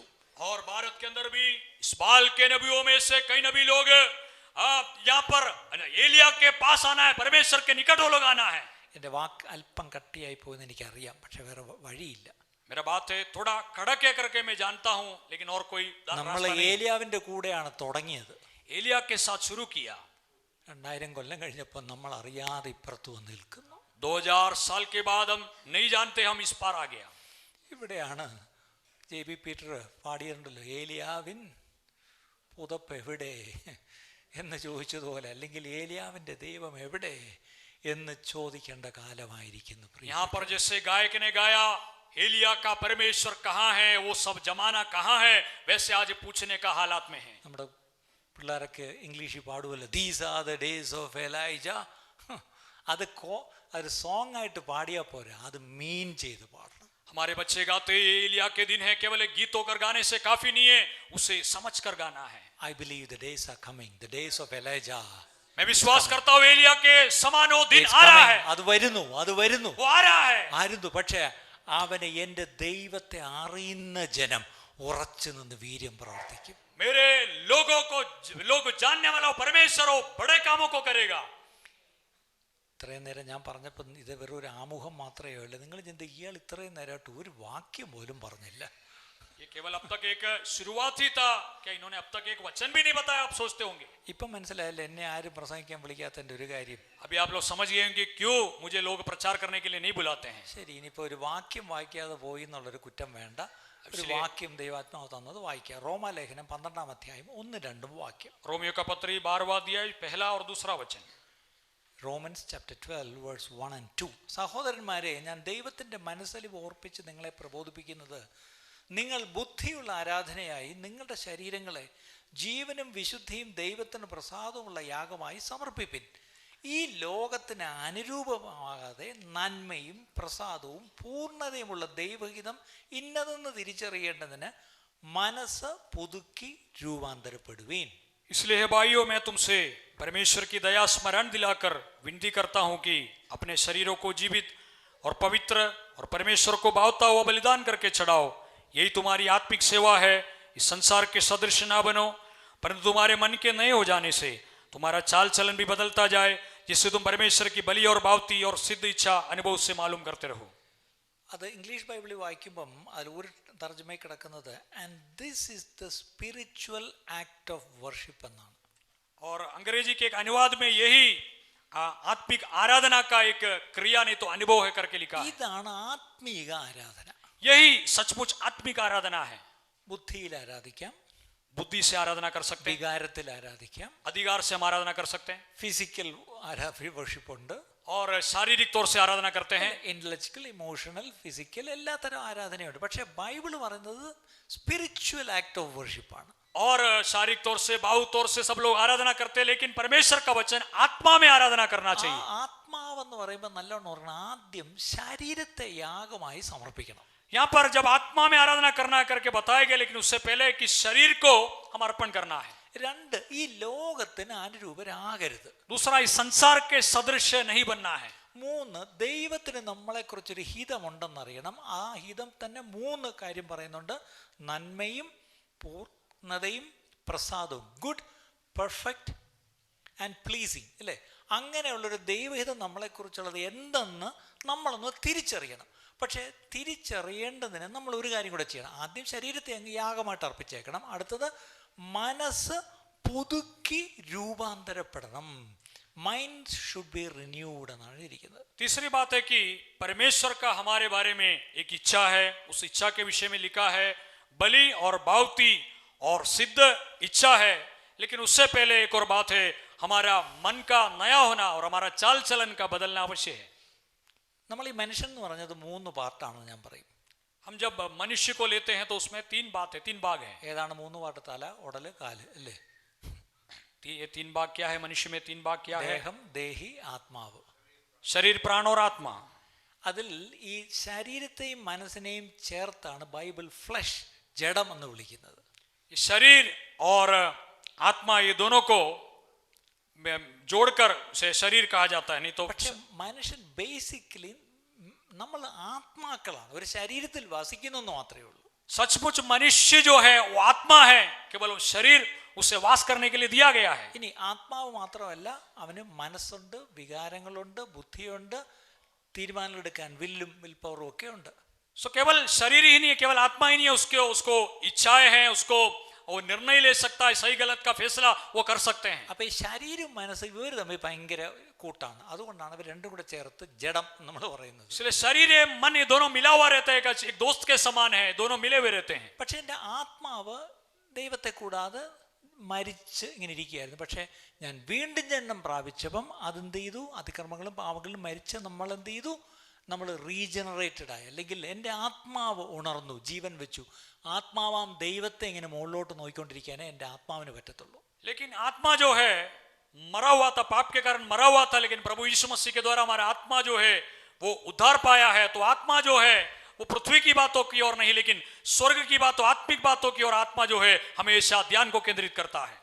ആത്മാവിലും സത്യത്തിലും ആരാധന എന്ന് പറഞ്ഞത്, സത്യം എന്ന് പറഞ്ഞത് റെവലേഷൻ. ഞാൻ പറഞ്ഞു 2 വേർഷിപ്പ് ഇൻ സ്പിരിറ്റ് എന്ന് പറഞ്ഞാൽ അവിടെ ഈ പറഞ്ഞ പോലെ ചെറിയ എസ് ആണ് ഇട്ടിരിക്കുന്നത് ഇംഗ്ലീഷ് ബൈബിളിൽ, നല്ലോണം ഓർക്കണം.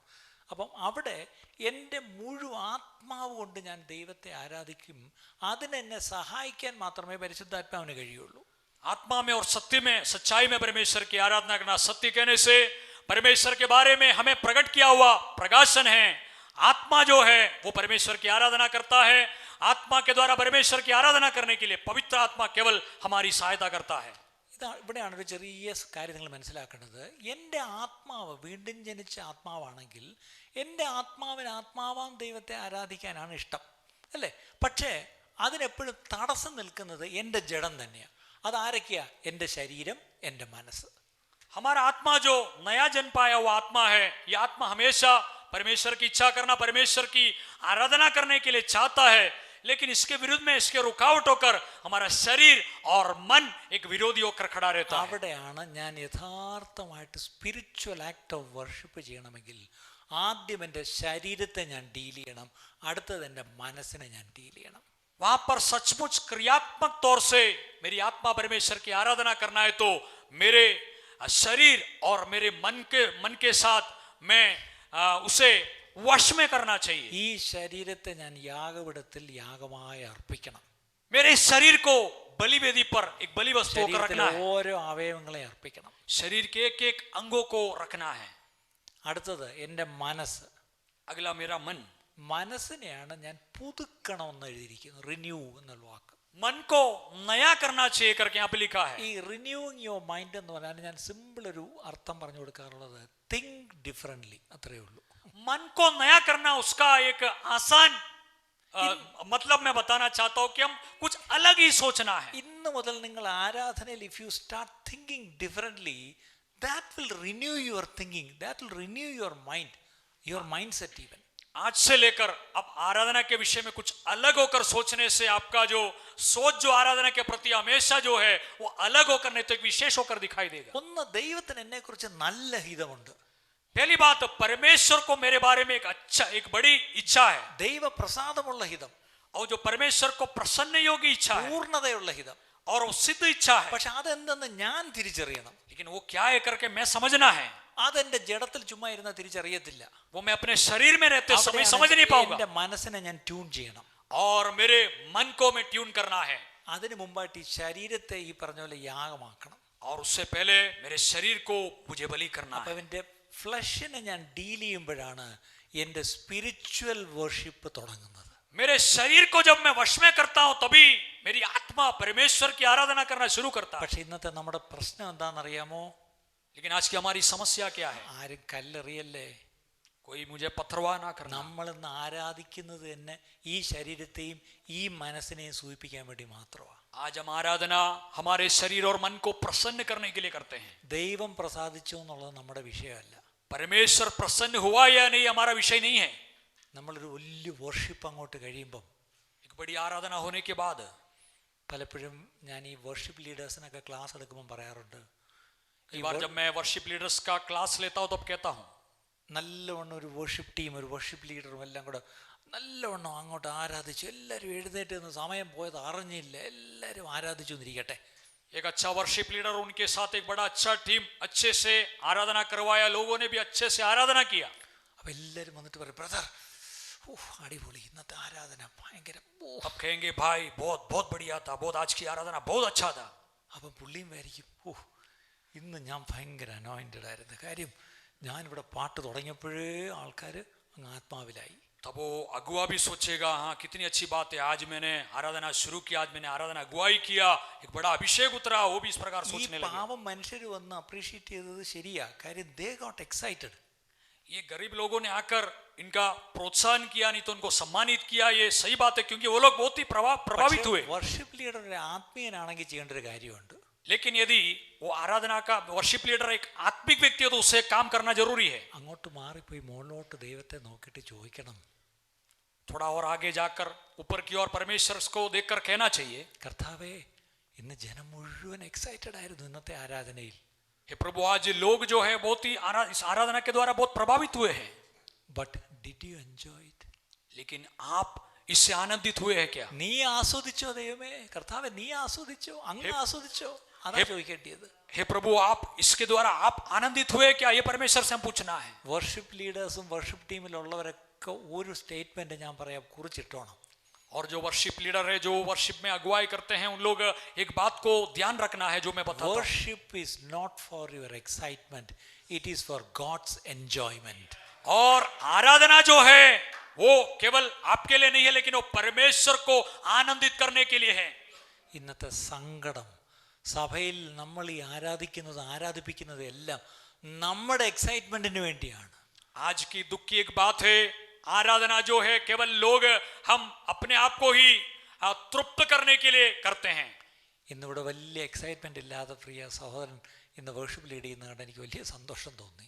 आज बड़े एक्साइटमेंट के बिना आज जो है हमारे प्रिय भाई ने आराधना को अगुवाई की, देखकर मुझे बड़ी खुशी हुआ. ദൈവം ചെയ്ത നന്മകൾക്ക് നന്ദി പറയുന്ന കാര്യവും ദൈവം ആരാണെന്നുള്ളൊക്കെ കാര്യങ്ങൾ പറഞ്ഞ് എല്ലാവരും ചേർന്ന് പാടി ദൈവത്തെ സ്തുതിച്ചു, സ്തോത്രം. പക്ഷേ ഒരു പ്രശ്നം, നമ്മൾ അത് വിട്ടിട്ട് അങ്ങ് എല്ലാവരും എക്സൈറ്റഡ് ആക്കാൻ പോയി. എക്സൈറ്റഡ് ആവും ജനങ്ങൾ. കാരണം ആരാ എക്സൈറ്റഡ് ആയത്? എൻ്റെ ജഡം എക്സൈറ്റഡ് ആയി, അത്രയേ ഉള്ളൂ. और हम ये सब कुछ छोड़कर थोड़ा और जोर देते हुए लोगों को थोड़ा उत्साहित करते हैं, तो कौन उत्साहित होता? हमारा शरीर जो है थोड़ा उत्साह में आ जाते हैं, उन्माद में आते हैं. ഇന്നത്തെ സഭയിൽ ഞാൻ കാണുന്ന മറ്റൊരു പ്രശ്നം എന്താണെന്നറിയാം? आज की कलीसिया में एक और समस्या को जो मैं देखता हूँ, സ്റ്റേജ് നിറഞ്ഞ വർഷിപ്പ് ടീം നിൽക്കും, स्टेज पूरा भरकर वर्शिप के अगुवे टीम खड़े रहते हैं, എന്നിട്ട് നമ്മൾ അങ്ങോട്ട് പെർഫോമൻസ് തുടങ്ങും. और फिर वो लोग अपने क्रिया को शुरू करते हैं. ഓഡിയൻസ് ആരാ? ये ऑडियंस कौन है? Church, congregation. कलीसिया पूरा ऑडियंस है. ഞാൻ പറയാറുണ്ട് നോ. मैं कहता हूं नहीं. സഭയിൽ ആരാധന നടക്കുമ്പം ഓഡിയൻസ് സ്വർഗമാ, ദൈവം ദൂതന്മാരുവാ ഇത് കേൾക്കേണ്ടത്. कलीसिया में जब आराधना होता है तो ऑडियंस स्वर्ग, परमेश्वर और परमेश्वर का स्वर्गदूत है. ശരിക്കും പറഞ്ഞാൽ സ്റ്റേജ് ചെറുതായി പോയതുകൊണ്ടാണ് വർഷിപ്പ് ടീം മാത്രം നിൽക്കുന്നത്. നമ്മൾ സഭ മുഴുവൻ ഇങ്ങനെ സ്റ്റേജിൽ വരണം, എന്നിട്ട് സ്വർഗം ഇറങ്ങി ഇവിടെ ഇരിക്കണം. എന്നിട്ട് വേണം നമ്മുടെ ഈ ആരാധന സ്വർഗം പ്രസാദിക്കണം, ദൈവം പ്രസാദിക്കണം. सचमुच कहने से स्टेज छोटा इसलिए कम लोग इकट्ठे होते हैं, लेकिन सब लोग मिलकर परमेश्वर की आराधना करना है. मध्य में परमेश्वर अर्थात पूरा स्वर्ग उतर कर आना है, पूरा आनंद और उत्सव मनाना है. ഇന്ന് നമ്മൾ ആരാധിച്ചിട്ട് ദൈവമേ അങ്ങ് ഞങ്ങളുടെ ആരാധനയിൽ പ്രസാദിച്ചോ എന്ന് നമ്മൾ ചോദിക്കുന്നില്ല. आज हम आराधना करने के बाद हे प्रभु आप मेरे आराधना से प्रसन्न हुए हैं क्या, हम परमेश्वर से नहीं पूछते. നോഹ പെട്ടകത്തിൽ നിന്ന് ഇറങ്ങി വന്നപ്പോഴത്തേക്കും അറിയാലോ ഭൂമിയിൽ ഒന്നുമില്ല. नूह जब जहाज से उतरा तो पृथ्वी में जगह उतरा, लेकिन कुछ नहीं അവിടെ था. എഴുതിയിട്ടുണ്ട്, ശുദ്ധിയുള്ള പക്ഷികളിൽ നിന്ന് ചിലതിനെ എടുത്ത് അവിടെ യാഗം കഴിച്ചു, അല്ലേ? അവിടെ ഹോമം ചെയ്തു. शुद्ध पशुओं में से कुछ को लेकर उसने बलि चढ़ाया. അപ്പോൾ ആ നല്ല മണം മുകളോട്ട് പോയപ്പം സ്വർഗത്തിൽ മണത്തിട്ട് ദൈവം ഇറങ്ങി വന്നു എന്ന് എഴുതിയിട്ടുണ്ട്. वो अच्छा सुगंध वो ऊपर गया, परमेश्वर के समुख गया, परमेश्वर उस सुगंध को അനുഭവ करके वो उतर आया. പഴയ നിയമത്തിൽ ഒരു മൃഗത്തെയോ പക്ഷിയോ ഒക്കെ യാഗം കഴിക്കുമ്പോഴാണ് ഇതിന്റെ മണം പോകുന്നത് മുകളിലോട്ട്. और पुराने नियम में जब एक पशु या पक्षी का जब बलि करते हैं तो उसका जो सुगंध है वो ऊपर की ओर उठता है. ഇന്ന് ദൈവകൃപയാൽ നമുക്ക് ആട്ടും കുട്ടിയൊന്നും വാങ്ങിച്ചുകൊണ്ട് വരണ്ട. ഒരു കിലോ മട്ടൻ ഇവിടെ എത്ര രൂപയാണെന്ന് എനിക്ക് അറിഞ്ഞുകൂടാ. തെണ്ടി പോയനെ നമ്മളൊക്കെ ഇന്ന് ആടിനെ പിടിച്ചോണ്ട് വരാൻ പോയിരുന്നെങ്കിൽ. आज ये भेड़ या बकरी को लेकर आने की आवश्यकता नहीं है. मुझे मालूम नहीं कितना कीमत है. ये सब खरीदते हुए हम जो है भटकने वाले हो जाएंगे. മട്ടൻ്റെ വില കൂടിയിട്ട് ഒരു കിലോ തികച്ചു വാങ്ങിക്കാൻ നിവൃത്തിയില്ല പലർക്കും. പിന്നാണ് ഇനി ആട്ടും കുട്ടി എന്നൊക്കെ പറഞ്ഞ് നമ്മൾ പെട്ടിയോട്ടോ ഓടിച്ച് ഇനി ആടിനെയൊക്കെ ഇവിടെ നിന്ന് കൊണ്ടുവരും അല്ലേ. പക്ഷെ നമുക്ക് എളുപ്പമായി. സ്തോത്രയാഗമാം സുഗന്ധം എളുപ്പമാണ്. इसलिए आज हमारे लिए ये सब लेकर आने की जरूरत नहीं, लेकिन धन्यवाद रूपी बलिदान को परमेश्वर के सम्मुख में ले आना. ഞാൻ പറയാറുണ്ട്, പഴയ നിയമത്തിൽ യാഗം, പുതിയ നിയമത്തിൽ ആരാധന. അങ്ങനെ पुराने नियम में बलिदान, नए नियम में आराधना. പക്ഷെ ഇവിടെ പ്രശ്നം, പഴയ നിയമത്തിൽ യാഗം കഴിക്കുമ്പോൾ അത് മുകളിലേക്ക് ചെല്ലും. സുഗ്രാഹിയാഗമായി ചെല്ലുമ്പം അത് മണത്തിട്ട് യഹോവ ഇറങ്ങി വന്നു നമ്മൾ കാണുന്നു. पुराने नियम में जब बलि वस्तुओं को बलि करते हैं तो उसका सुखदायक सुगंध पाकर परमेश्वर उतर आता है. ഇന്ന് നമ്മളും ആരാധിക്കുന്നു. आज हम भी आराधना करते हैं. ആരാ ഇറങ്ങി വരുന്നത്? कौन उतर कर आता है? പോലീസ് സ്റ്റേഷനിൽ നിന്ന് SI ചിലപ്പം വന്നിരിക്കും. हो सकता है पुलिस स्टेशन से सब इंस्पेक्टर आ जाए. സുവിശേഷ വിരോധികൾ പലപ്പോഴും പുറത്തു വന്നിരിക്കും. सुसमाचार के विरोधी लोग बाहर आ जाते हैं. വക്കീൽ നോട്ടീസുമായിട്ട് കോടതിയിൽ നിന്ന് ആള് വന്നിരിക്കും. वकील नोटिस के साथ अदालत से लोग आ जाते हैं. നമ്മുടെ ആരാധനയിൽ വരുത്തിയവർ ഇവരെയൊക്കെയാണ്. हमारे आराधना में हम इन सब लोगों को लेकर आते हैं. അല്ലെങ്കിൽ വേറൊരു വാക്ക് ഞാൻ ഇങ്ങനെ പറയും, ഈ സുഗന്ധം മുകളിലോട്ട് പോകുമ്പം അത് മണത്ത് സ്വർഗം തുറന്നിറങ്ങി വന്നു നമ്മൾ വായിക്കുന്നു. അങ്ങനെയെങ്കിൽ ചിലപ്പം നമ്മുടെ ആരാധനയിൽ സുഗന്ധമാണെന്ന് നമ്മൾ വിചാരിക്കുന്നു, പക്ഷെ മുകളിലോട്ട് പോകുന്നത് ടയർ കരിയുന്ന വാടയായിരിക്കും. हम पढ़ते हैं परमेश्वर का वचन में सुखदायक सुगंध पुराने नियम में बलिदान के द्वारा ऊपर गया और परमेश्वर वहां पर उतर आया. आज हमारी आराधना में हम सोचते हैं कि सुखदायक सुगंध परमेश्वर के सम्मुख जाते हैं, लेकिन हो सकता है जैसे टायर जलते समय जो गंध आता है वो गंध शायद उठता होगा. കേരളത്തിലൊക്കെ ടയർ എരിയുമ്പോൾ വല്ലാത്ത വാടയാണ്. രാജസ്ഥാനിൽ എങ്ങനെയാണെന്ന് എനിക്കറിയത്തില്ല. केरल में जब टायर जलाते हैं तो उसका एक बहुत ही अजीब सा दुर्गंध आता है. यहाँ पर जलते तो कैसा होता है मुझे नहीं मालूम. സ്വർഗത്തിൽ ദൈവവും ദൂതന്മാരും ഒക്കെ പുത്രനും ഒക്കെ സ്വസ്ഥമായിട്ടിരിക്കുകയായിരുന്നു. പെട്ടെന്ന് ഇങ്ങനെ ഒരു മണം, ടയർ കരിയുന്ന മണം. അപ്പോൾ അതെവിടെ? ആരുടെ ദൂതന്മാർ ഓടി കിടന്ന് എല്ലാ ജനലും അടച്ചു. അവസാനം എന്നിട്ടും പോക കുറച്ച് അകത്ത് വന്നു. അപ്പോൾ ആരാണ്ട് ഇത് എവിടെ നിന്ന് വരുന്നു? स्वर्ग में पिता पुत्र और स्वर्गदूत सब बैठकर आराधना कर रहे हैं. उस समय में एक दुर्गंध सा आ रहा है. ये कहां से आ रहा है? खिड़की सब बंद करने के बाद भी आ रहा है. सोच रहा है कि कहां से ये आ रहा है. അപ്പോൾ ഒരു ദൂതൻ പോയി കഥ ജനൽ വന്ന് താഴോട്ട് നോക്കി, എവിടെ നിന്നാണ് ഇത് വരുന്നതെന്ന്. तब एक स्वर्गदूत ने खिड़की खोलकर नीचे की ओर देखा कि कहां से आ रहा है. വിളിച്ചു പറഞ്ഞു, ദേണ്ടേ ഇവിടുത്തെ പേര് പറയാതിരിക്കട്ടെ, സ്തോത്രം. तब बुलाकर कहा कि देखो यहाँ से, यहाँ का नाम ना बताने पाए. ഞായറാഴ്ച രാവിലെ സ്വർഗത്തിൻ്റെ എല്ലാ ജനലും നല്ലവണ്ണം അടച്ചു സീൽ ചെയ്ത് വെക്കും, സൗണ്ട് പ്രൂഫ് ആക്കി വെക്കും, ഈ പുക പ്രൂഫും ആക്കി വെക്കും. കാര്യം ടയർ കരിയുന്ന വാട ഞായറാഴ്ച എല്ലാ സഭകളും നോക്കും പൊങ്ങും.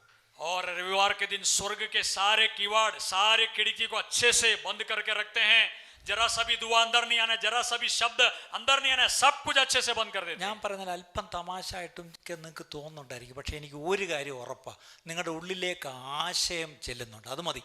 कहने वाली बात थोड़ा मजाकी होकर आपको लगता होगा, लेकिन उसका भेद को, उसके वास्तविक सच्चाई आपके दिल के अंदर उतर रहा है करके मैं ऐसा सोचता हूं. നമ്മുടെ ആരാധനയുടെ സുഗന്ധമാണ് ദൈവം മണക്കുന്നത്. हमारे आराधना का सुखदायक सुगंध परमेश्वर का പക്ഷേ ഈ സുഗന്ധം മേളിലോട്ട് പോകണമെങ്കിൽ സ്തോത്രയാഗം, യാഗം എന്ന് പറഞ്ഞ സാക്രിഫൈസ്, ഇറ്റ് ഇൻവോൾവ്സ് പെയിൻ. അതിലൊരു വേദനയുണ്ട്. ये सुगंध, सुखदायक सुगंध परमेश्वर के सम्मुख जाना है तो धन्यवाद बलि को चढ़ाना है. इस बलि को चढ़ाने में दर्द होता है, അതിലൊരു നഷ്ടമുണ്ട്. उसके लिए नुकसान भी उठाना है. ഇത് നമ്മുടെ ഈ സ്തോത്രവും സ്തുതിയും ഈ യാഗം ആരാധന നമുക്ക് എന്തെങ്കിലും ചെലവാകുന്നുണ്ടോ? हम जो मुंह से स्तुति और आराधना करते हैं, इसके लिए हमें कुछ खर्च होता है क्या? എനിക്ക് ചെലവില്ലാതെ ഞാൻ എങ്ങനെ യാഗം കഴിക്കുമെന്ന് ഒരാൾ ചോദിച്ച കാര്യം നമുക്കറിയാമല്ലോ. ഇന്ന് നമ്മൾ ഈ ചെലവില്ലാത്ത യാഗമായി കഴിക്കുന്നത്. पवित्र शास्त्र में एक व्यक्ति ने पूछा कि खर्च किए बिना मैं कैसे बलि चढ़ा सकता हूं. पूछा, आज हम कुछ भी खर्च किए बिना कैसे परमेश्वर की आराधना करते हैं.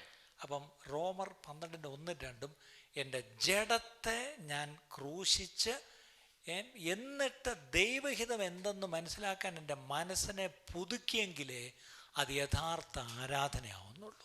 रोमियो का पत्री 12 का 1 और 2 में मैं अपने शरीर को एक बलिदान होकर अर्पण करके अपने मन को नया करके परमेश्वर की मर्जी को जब मैं जानता हूं तभी वो एक सच्चा आराधना होकर बदलता അപ്പം है। എന്താണ് ആരാധന എന്ന് പറഞ്ഞാൽ നമ്മുടെ പാട്ട്, നമ്മുടെ പ്രാർത്ഥന, നമ്മുടെ സ്തുതി, നമ്മുടെ വേണേ നൃത്തം, എന്ത് വേണേലും ചെയ്തോ.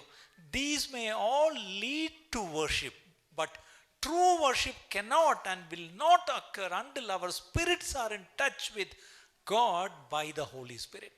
और आराधना कहने से आमतौर से हमारी स्तुति, गीत गाना, ये सब एक आराधना होकर हम समझते हैं, लेकिन सचमुच आराधना यह है कि पवित्र आत्मा के द्वारा हमारी आत्मा परमेश्वर के साथ मिलना चाहिए, वही सच्चा आराधना है। ഒരുപക്ഷെ നമ്മൾ എല്ലാവരും ഒരുമിച്ച് കൂടി എണ്ണി എണ്ണി സ്തുതിക്കുവാൻ നമ്മൾ പാടി തുടങ്ങി കയറുന്നു.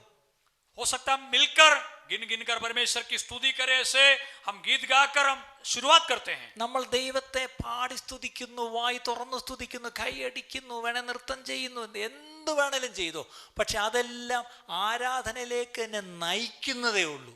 हम मुंह खोलकर गीत गाकर ताली बजाकर परमेश्वर की आराधना करते हैं, ये केवल आराधना की ओर मेरी अगुवाई പക്ഷേ करता है। ശരിയായ ആരാധന നടക്കണമെങ്കിൽ എൻ്റെ ആത്മാവാം ദൈവത്തെ പരിശുദ്ധാത്മ സഹായത്താൽ ആരാധിക്കണം.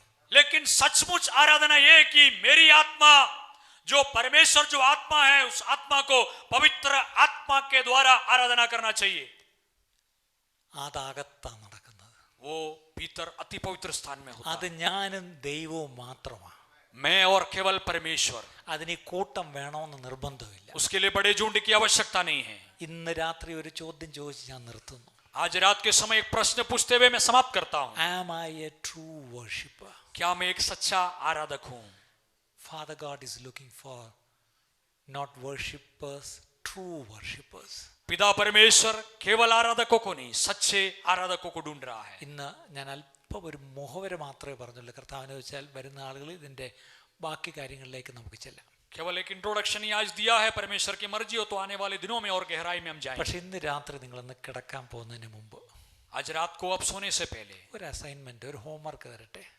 एक होमवर्क, एक असाइनमेंट आपको दे रहा हूं। ഇന്ന് ഈ പറഞ്ഞതിന്നൊക്കെ എന്തൊക്കെയോ നിങ്ങളുടെ ഉള്ളിലോട്ട് ഇറങ്ങുന്നുണ്ട് എനിക്കറിയാം.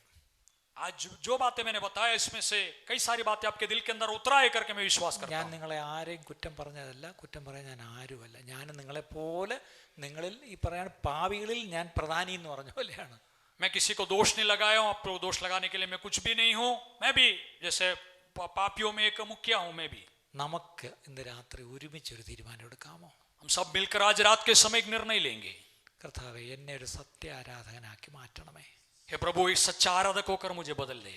കർത്താവെ, ഞാൻ നിന്റെ സന്നിധിയിൽ വന്ന് നിന്നെ ആരാധിക്കുമ്പോൾ, हे प्रभु, जब आपकी उपस्थिति में आकर मैं आपकी आराधना करता ഞാൻ हूं, സ്തോത്രയാഗം അർപ്പിക്കുമ്പോൾ, मैं जब धन्यवाद बलि चढ़ाता हूं, ഞാൻ എൻ്റെ ആത്മാവ് കൊണ്ട് ഞാൻ ആരാധിക്കുമ്പോൾ, मैं जब अपनी आत्मा से आपकी आराधना करता हूं, നീ അങ്ങേ തന്നെ വചനത്തിലൂടെ എനിക്ക് വെളിപ്പെടുത്തി തന്നതിന് കർത്താവെ ഞാൻ റെസ്പോൺസായിട്ട് ഞാൻ അങ്ങേ ആരാധിക്കട്ടപ്പാ.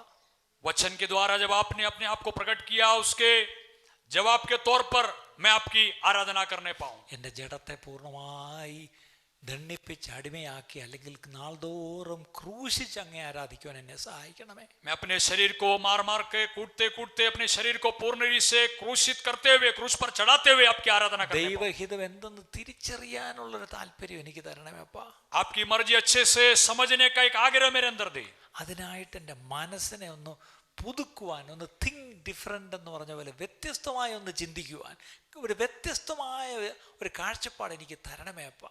उसके लिए मेरा मन को नया करने के लिए, अलग ही सोचने के लिए, एक विशेष दृष्टिकोण मुझे देने के लिए। ഞാൻ ഒരിക്കലും എൻ്റെ ജഡത്തെ സന്തോഷിപ്പിക്കുവാൻ ഞാൻ ആരാധിക്കുകയല്ല, मैं कभी भी अपने शरीर को खुश करने के लिए आपकी आराधना ना करने पाऊं। അങ്ങേ പ്രസാദിപ്പിക്കുവാനായി ആരാധിക്കുവാൻ സഹായിക്കണമേ. केवल आपको प्रसन्न करने के लिए, मैं आपकी आराधना करने के लिए सहायता करना। അങ്ങനെ ഒരു പ്രാർത്ഥന ഇന്ന് രാത്രി നിങ്ങൾ കിടക്കയിലേക്ക് പോകുന്നതിന് മുമ്പ് പ്രാർത്ഥിച്ചിട്ട് കിടക്കണം. ऐसा एक प्रार्थना आज रात को सोने से पहले आप प्रार्थना करना है। രാത്രിയുടെ യാമങ്ങളിൽ നിങ്ങൾ എപ്പോഴെങ്കിലും ഉണരുമ്പോൾ അതേ പ്രാർത്ഥന വീണ്ടും കണ്ടിന്യൂ ചെയ്തുകൊണ്ടിരിക്കുക. रात के समय में अब प्रार्थना करते समय वही प्रार्थना, अब लेटते समय में वही प्रार्थना को आप दोहराते रहना है। നാളെ രാവിലെ എഴുന്നേൽക്കുമ്പോഴും അതേ പ്രാർത്ഥന പ്രാർത്ഥിച്ച് എഴുന്നേൽക്കുക. और कल सुबह उठते समय में भी वही प्रार्थना को दोहराते हुए आप लोग उठना है। നാളെ നിങ്ങൾ ഇങ്ങോട്ട് വീണ്ടും വരുമ്പോൾ ആ പ്രാർത്ഥനയോടുകൂടി വരിക. कल यहाँ पर आप आते समय उसी प्रार्थना के साथ आना है। വാസ്തവമായി നമ്മെ സത്യാരാധകരാക്കി ദൈവം മാറ്റും. सचमुच हमें सच्चे आराधक होकर परमेश्वर बदल देगा। നമ്മൾ ഓരോരുത്തരും അങ്ങനെയുള്ള സത്യ നമസ്കാരികളാവുമ്പോൾ ആ സഭ ആത്മാവിലും സത്യത്തിലും ആരാധിക്കുന്ന സഭയാവും. हम एक एक करके सच्चे आराधक होकर जब बदलेंगे तो पूरी कलीसिया सच्चे आराधक होकर बदल അങ്ങനെ जाएंगे। ഒരു ദേശത്തൊരു സഭ എഴുന്നേറ്റ് അങ്ങനെ ആരാധിക്കുമ്പം അതിൻ്റെ വ്യത്യാസം അതിന് ചുറ്റുപാട് കഴിയും. ആത്മമണ്ഡലത്തിൽ ചില വ്യത്യാസങ്ങൾ ഉണ്ടാവും. ऐसे एक पूरी कलीसिया उठकर जब परमेश्वर की आराधना करेंगे, वो आत्मिक दुनिया में, वो आत्मिक प्रभाव में, आत्मा के प्रभाव में देश में कई बड़े बड़े कार्य होगा। കുടുംബങ്ങളിൽ വിടുതൽ നടക്കും. परिवारों में छुटकारा होगा, ദേശത്തും സമൂഹത്തും വിടുതൽ നടക്കും. देश में और समाज में छुटकारा होगा। ദൈവസഭയെക്കുറിച്ച് ദൈവ ഭയം ദൈവസഭയ്ക്കുള്ളിലും വരും, പുറത്തും വരും. और कलीसिया के बारे में कलीसिया के अंदर बाहर एक बड़ा डर होगा। ഇന്ന് നമ്മളെല്ലാം ആഗ്രഹിക്കുന്നു ദൈവസഭയെക്കുറിച്ചൊരു ഭയം ചുറ്റുമുള്ള ജാതികൾക്ക് കൊടുക്കണമേ എന്ന് നമ്മൾ ആഗ്രഹിക്കുന്നുണ്ട്.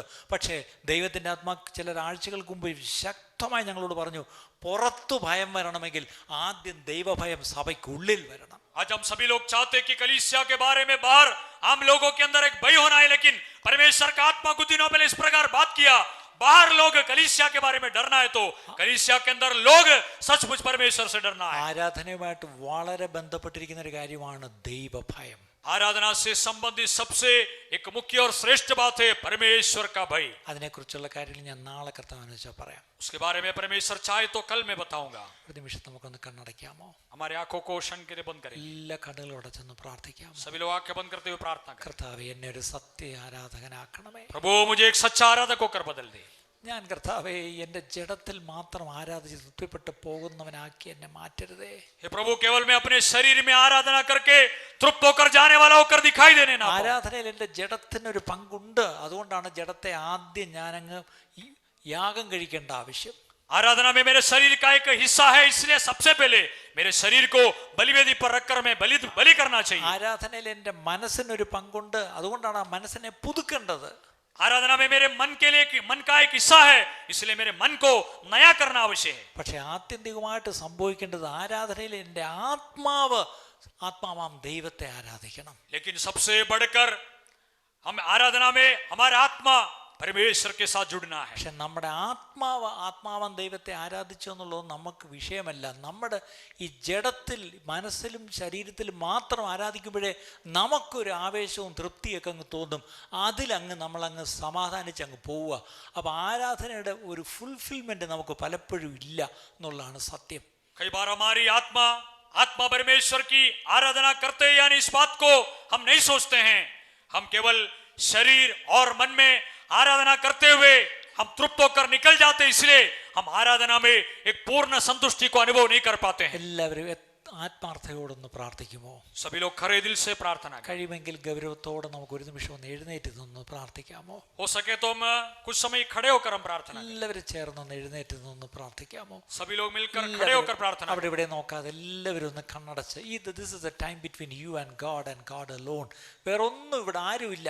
यहाँ वहां ना देखे, ये समय केवल आप और आपके परमेश्वर के साथ बात करने का समय। കഴിയുമെങ്കിൽ ഒരു കൈ നിങ്ങളുടെ നെഞ്ചിലോട്ട് വെച്ചിട്ടൊന്ന് പറയുക.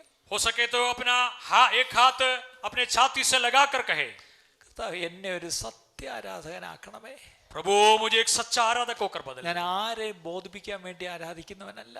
मैं किसी को प्रसन्न करने के लिए आराधना करने ഞാൻ वाला हूं। ചർച്ചിൽ വരുമ്പോൾ മറ്റുള്ളവരെ കാണിക്കാൻ ആരാധിക്കുന്നവനല്ല. कलीसिया में आते समय दूसरों को दिखाने के लिए आराधना करने वाला എന്റെ है। ഒരു സംതൃപ്തിക്ക് വേണ്ടി ആരാധിക്കുകയല്ല. अपने आप को तृप्त करने के लिए आराधना करने वाला എന്റെ होकर नहीं। സന്തോഷത്തിനും ആവേശത്തിനുമല്ല ആരാധന. मेरी खुशी और उन्माद के लिए आराधना करने वाला होकर नहीं। ദൈവത്തിന് പ്രസാദം വരുന്ന ഒരു ആരാധകനാക്കി എന്നെ തീർക്കണം. परमेश्वर को प्रसन्न करने वाला एक आराधक होकर मुझे बदल दे। അങ്ങനെയുള്ളൊരു സത്യ ആരാധകനാക്കി എന്നെ മാറ്റണമേ.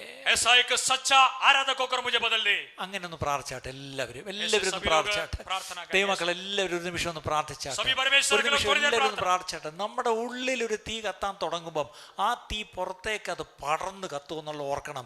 हमारे अंदर जब एक आग जलेगा, वो आग बाहर നമ്മൾ जलेगा। ഓരോരുത്തർ യഥാർത്ഥ ആരാധകരാക്കുമ്പോ हम सभी जब सच्चे आराधक होकर बदलते हैं, എല്ലാവരും ഒന്ന് പ്രാർത്ഥിച്ചാട്ടെ, സഭി ലോഗ് പ്രാർത്ഥന എല്ലാവരും പ്രാർത്ഥിച്ചാട്ടെ. ആരാധനയെങ്കിൽ തീ കത്തി എന്ന് പറയുന്നത് പോലെ തീ കത്തേണ്ടത് നമ്മുടെ ഉള്ളിലാണ്. അത് ആദ്യം പേഴ്സണൽ, ഒറ്റയ്ക്ക് അത് അകത്ത് കത്തണം. അത് കത്തിയാണ് അത് മറ്റ് പടർന്നു പോകുന്നതെന്ന് ഓർക്കണം. എല്ലായിടത്തും കൂടെ പടർന്നു കത്തുന്ന തീക്കകത്തോട്ട് നമ്മളും പോയിരുന്ന് കത്തുക എന്നല്ല, നമ്മളിൽ നിന്ന് കത്തിയ തീ പുറത്തേക്ക് പോകുന്നൊരു അനുഭവം ഉണ്ടാവണം. जलकर फैलने वाले आग में हम कूदने वाला नहीं, लेकिन हमारे अंदर से आग भड़क हमारे अंदर से आग बाहर जाना चाहिए. എല്ലാവരും ചേർന്ന് പ്രാർത്ഥിച്ചാട്ടെ, ശബ്ദം ഒന്ന് പ്രാർത്ഥിച്ചാട്ടെ. मिलकर सब ऊंचे सबसे प्रार्थना करें. मुझे एक सच्चा आराधक होकर बदल.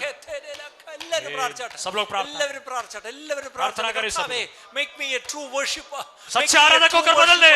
make me a true worshipper, सच्चे आराधक होकर बदल दे. ഹൃദയത്തിന്റെ ആഴത്തിൽ നിന്ന് പ്രാർത്ഥിച്ചാട്ടെ, दिल की गहराई से प्रार्थना करें, ആത്മാർത്ഥയോടെ പ്രാർത്ഥിച്ചാട്ടെ. खरे दिल से प्रार्थना करें. എനിക്ക് ഇങ്ങനെ ഇരുന്നാ പോരാ കർത്താവേ, प्रभु मेरा ऐसा रहना काफी नहीं है. ജീവിതം കൊണ്ട് ഞാൻ മടുത്തു, ഈ ആത്മീയതയിൽ കർത്താവേ ഞാൻ മടുത്തു കർത്താവേ. ये हालात से, आत्मिकता से मैं थक गया हूं. എന്റെ ഒരു വരണ്ട അവസ്ഥ, ഉണങ്ങിയ അവസ്ഥയിൽ നിന്ന് എന്നെ അവിടെ നിന്ന് ഉണർത്തണമേ എന്ന് പ്രാർത്ഥിച്ചാട്ടെ. ये सूखा हुआ मुरझाया हुआ हालात से मुझे जिला दे. പലപ്പോഴും നമ്മൾ സഭയിൽ ഉണർവില്ല എന്ന് പറയും, കുറ്റം പറയും. ഒരു കാരണവശാലും നമ്മൾ സഭയല്ല കുറ്റം പറയേണ്ടത്, കുറ്റം നമ്മൾ ഓരോരുത്തരും ഏറ്റെടുത്ത് കർത്താവേ എന്നെ ഉണർത്തണമേ എന്ന് നമ്മൾ ഓരോരുത്തരും പ്രാർത്ഥിക്കാം. कलीसिया को दोष देते, कलीसिया में कोई बेदारी नहीं है, दूसरे को दोष ना दे, हम अपने आप को दोष दे, परमेश्वर से प्रार्थना करें, प्रभु मुझे जिला, मुझे बेदार कर. ഞാൻ എന്റെ കുടുംബത്തിൽ ഉണരുമ്പോൾ എന്റെ കുടുംബം ഉണരും. वो जब मैं मेरे घर में जागूंगा तो मेरा परिवार जागेगा. എന്റെ കുടുംബം ഉണരുമ്പോൾ സഭ ഉണരും. मेरा परिवार जब जागेगा तो कलीसिया जागेगा. സഭ ഉണരുമ്പോൾ ദേശം ഉണരും. कलीसिया जब जागेगा तो देश जागेगा. ഭാരതദേശം ഉണരണമെങ്കിൽ, भारत देश जागना है तो ഭാരതത്തിലെ സഭ ഉണരണം. भारत का कलीसिया जागना है. സഭ ഉണരണമെങ്കിൽ കുടുംബങ്ങൾ ഉണരണം. वो कलीसिया जागना है तो परिवार जागना है. കുടുംബങ്ങൾ ഉണരണമെങ്കിൽ ഞാനും നിങ്ങളും ഉണരണം. परिवार जागना है तो मैं और आप जागना അതുകൊണ്ട് है. അതിന്റെ ഉത്തരവാദിത്വം വേറെ ആരുടെയും തലയിൽ വെക്കരുത്, പാസ്റ്റർ തലയിൽ വെക്കരുത്. നമ്മൾ ഓരോരുത്തരും ഏറ്റെടുത്തിട്ട് പറയാം, നെഞ്ചിലോട്ട് കൈവച്ചിട്ട് ഞാനൊന്ന് ഉണരട്ടെ കർത്താവേ, इसलिए എന്നെ ഒന്ന് जिम्मेदारी दूसरों ഉണർത്തണമേ, पर नहीं, पास्टर पर नहीं, अपने ऊपर आके मैं जागना है. ദൈവത്തെ കുറിച്ചൊരു ശരിയായ വെളിപ്പാടില്ലാത്തത് കൊണ്ടാണ് നമ്മുടെ ആരാധനയ്ക്ക് ആഴമില്ലാത്തതെന്ന് ഞാൻ ആദ്യം പറഞ്ഞു. परमेश्वर के बारे में एक गहरा प्रकाशन न होने के कारण हमारे आराधना में एक गहराई नहीं है करके मैंने पहले ബൈബിളിൽ ഒരു മനുഷ്യൻ എല്ലാവരെയും കുറ്റം പറഞ്ഞു നടന്നു. एक व्यक्ति पवित्र शास्त्र में दूसरों को हमेशा दोष देता था. പക്ഷെ ഒരു ദിവസം അദ്ദേഹം ഒരു ദർശനം കണ്ടു. लेकिन एक दिन उन्होंने एक दर्शन देखा. ഉയർന്നും പൊങ്ങിയിരിക്കുന്ന സിംഹാസനത്തിൽ ദൈവത്തെ കണ്ടു. एक ऊंचे सिंहासन पर परमेश्वर को विराजमान देखा. അന്ന് അങ്ങേര് കുറ്റം പറച്ചിൽ നിർത്തി. उस दिन वो दोष लगाना बंद किया. അയാൾ എല്ലാരും വിരൽ ചൂണ്ടി കുറ്റം പറഞ്ഞു. हमेशा उंगली दिखाकर दोष लगाता था. അന്ന് ആദ്യമായി അയാളിലേക്ക് ചൂണ്ടിയിട്ട് അയ്യോ ഞാൻ അരിഷ്ട മനുഷ്യൻ. उस दिन सबसे पहली बार अपनी और उंगली करते हुए कहा कि मैं एक अभागा मनुष्य हूं. ഇതുപോലൊരു അനുഭവമാണ് ദൈവസഭയ്ക്ക് ഇന്ന് വരേണ്ടത്. ऐसा एक अनुभव कलीसिया के अंदर होना है. ഇന്ന് നമ്മൾ എല്ലാവരും കൈ ചൂണ്ടി അന്യോന്യം കുറ്റം പറയുന്നു. आज हम हाथ बढ़ाकर इशारा करते हुए दूसरों को दोष लगाते हैं. സഹോദരന്മാരും അന്യോന്യം കുറ്റം പറയുന്നു, സഭകൾ അന്യോന്യം കുറ്റം പറയുന്നു, ദൈവദാസന്മാരെ കുറ്റം പറയുന്നു, ദൈവദാസന്മാർ തമ്മിൽ കുറ്റം പറയുന്നു. പക്ഷെ ഒരു കാര്യം, അതെല്ലാം നിർത്തിയിട്ട്, വിരൽ ചൂണ്ടുന്നത് നിർത്തിയിട്ട്, भाई बहन आपस में दूसरों को, सेवक लोग आपस में, कलीसिया आपस में दूसरों को दोष लगाते, लेकिन आज से ये सब बंद करते हुए ആ വിരൽ നമ്മുടെ ഹൃദയത്തിലേക്ക് ചൂണ്ടിയിട്ട് ഞാൻ അരിഷ്ട മനുഷ്യൻ, वो उंगली हमारी ओर बढ़ाते हुए हम कहेंगे मैं एक अभागा मनुष्य हूं. എന്റെ അധരത്തിനാണ് കുഴപ്പം എന്ന് പറഞ്ഞ് സമ്മതിച്ചാൽ, मेरा होठ खराब है करके हम यदि मान लेंगे, ആ കനലെടുത്ത് നമ്മുടെ അധരത്തിൽ ഒന്ന് തൊടും. वो आग का लुकटी लेकर हमारे जीभ को छुएगा. കർത്താവ് അനുവദിച്ചാൽ നാളെയോ മറ്റന്നാളോ കനല് നിങ്ങളുടെ അനേകരുടെ അധരത്തിൽ കർത്താവ് തൊടാൻ പോവുക. और परमेश्वर की मर्जी हो तो परमेश्वर कल और परसों आग से आपको जीभ को छुएगा. ആ കനല് നിങ്ങളുടെ വായിൽ തൊടുമ്പം നിങ്ങൾ പിന്നെ പഴയ പോലെ കുറ്റം പറയത്തില്ല. आग जब आपको जीभ को छुएगा आगे को आप दोष नहीं लगाएंगे. ഏത് വാ കൊണ്ട് കുറ്റം പറഞ്ഞോ അതേ വാ കൊണ്ട് നിങ്ങൾ പ്രവചിക്കും. जिस मुंह से आप दोष लगा रहे थे उसी मुंह से आप भविष्यवाणी ആ करेंगे. അധരം കൊണ്ട് നിങ്ങൾ സ്വർഗീയ മർമ്മങ്ങൾ പ്രസ്താവിക്കും. उसी होठों से स्वर्ग राज्य के भेदों को प्रकट करेंगे. ജ്ഞാനത്തിന്റെയും വെളിപ്പാടിന്റെയും പരിചാരത്തിന്റെയും വാക്കുകൾ നിങ്ങൾ പറയും. और ज्ञान और समझ के प्रकाशन आप प्रकट करेंगे. മാറ്റമില്ലാത്ത സുവിശേഷം നിങ്ങൾ ആ നാക്കുകൊണ്ട് പറയും. कभी भी ना बदलने वाला सुसमाचार आप प्रकट करेंगे. എല്ലാറ്റിലുപരി ആ നാവ് കൊണ്ട് നിങ്ങൾ ദൈവത്തെ സ്തുതിക്കും. सबसे बढ़कर उसी होठों से आप परमेश्वर की स्तुति करेंगे। ആ നാവ് കൊണ്ട് പ്രാർത്ഥിക്കുമ്പോൾ അവിടെ ദൈവം ഉത്തരം അയക്കും. उसी होठों से जब हम प्रार्थना करेंगे तो परमेश्वर जवाब देगा। അങ്ങനെയാണ് സഭകൾ ഉണർത്തപ്പെടാൻ പോകുന്നത് നമ്മുടെ ऐसे ഭാരതത്തിൽ. कलीसिया में बड़ी जागृति होगा। But it all starts with me. लेकिन ये मेरे द्वारा शुरू होना है। അതുകൊണ്ട് നെഞ്ചിലോട്ട് വെച്ചിട്ട് പ്രാർത്ഥിച്ചാട്ടെ, കർത്താവേ എന്നെ തൊടണമേ അപ്പാ. इसलिए हमारे हाथ को छाती से रखते हुए कहेंगे, प्रभु मुझे छू, എന്നെ സത്യാരാധകനാക്കണമേ. मुझे एक सच्चा आराधक होकर बदल दे। എന്നെ ഇതാ സമർപ്പിച്ചു പ്രാർത്ഥിക്കുന്നു. मैं आपको समर्पण करते हुए प्रार्थना करता हूँ। ഇന്ന് രാത്രി കിടക്കയിലായിരിക്കുമ്പോൾ സ്വപ്നത്തിലൂടെയെങ്കിലും എന്നോട് സംസാരിക്കണമേ. आज रात को समय लेटते समय स्वप्न के द्वारा मुझसे बात करना। നാളെ ഇങ്ങോട്ട് കയറി വരുമ്പോൾ ദൈവത്തെക്കുറിച്ചൊരു വെളിപ്പാടുണ്ടായിട്ട് കയറി വരുവാൻ എന്നെ സഹായിക്കണമേ. कल यहाँ पर प्रवेश करने से पहले आपके बारे में प्रकाशन को प्राप्त करते हुए प्रवेश करने के लिए मदद करना। രാവിലെ എഴുന്നേറ്റ് നിങ്ങൾ ഉത്സാഹത്തോടെ വേദപുസ്തകം വായിക്കുമ്പോൾ ദൈവം അതിലൂടെ ചില വെളിപ്പാടുകൾ നിങ്ങൾക്ക് തരും. सुबह उठकर जब आप उत्साह के साथ पवित्र शास्त्र पढ़ेंगे, पवित्र शास्त्र के द्वारा परमेश्वर का प्रकाशन वो आपको प्रकट ആ करेगा। വെളിപ്പാടോടുകൂടി നിങ്ങൾ ഇവിടെ കടന്നു വരുമ്പോൾ ഇവിടെ ആരാധനയ്ക്ക് ഡെപ്ത് ഉണ്ടാവും. वो प्रकाशन के साथ जब आप आएंगे तो आपकी आराधना में गहराई होगा। ഷാലോ വർഷിപ്പ് മാറിയിട്ട് एक हमें लिया खाली आराधना दूर होते हुए ഡീപ്പ് ഡെപ്ത് ഉള്ള വർഷിപ്പ് വരട്ടെ. वो एक गहरी आराधना की गहराई में आप उतरेंगे। അതിനൂടെ കുറച്ചുകൂടെ വോളിയം കൂട്ടിയാൽ പറ്റത്തില്ല. उसके लिए आवाज बढ़ाने से काफी नहीं है। ദൈവത്തെക്കുറിച്ചുള്ള വെളിപ്പാട് പ്രാപിക്കും. परमेश्वर के बारे में गहरा प्रकाशन, അതിനായിട്ട് നമുക്ക് സമർപ്പിച്ച് പ്രാർത്ഥിക്കാം. उसके लिए हम अपने आप को समर्पण करते हुए प्रार्थना करेंगे। ഹല്ലേലൂയ. എല്ലാവരും പ്രാർത്ഥിച്ചാട്ടെ. എല്ലാവരും प्रार्थना करते रहे। प्रार्थना करें।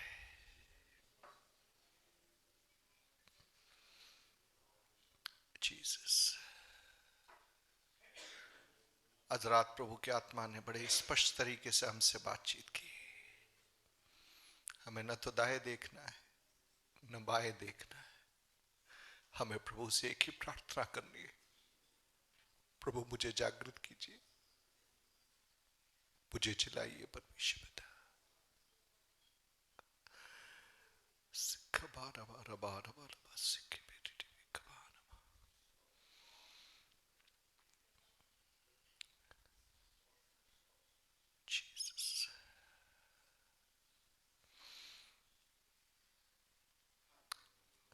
परमेश्वर पिता, हम मिलकर आपको धन्यवाद देते हैं।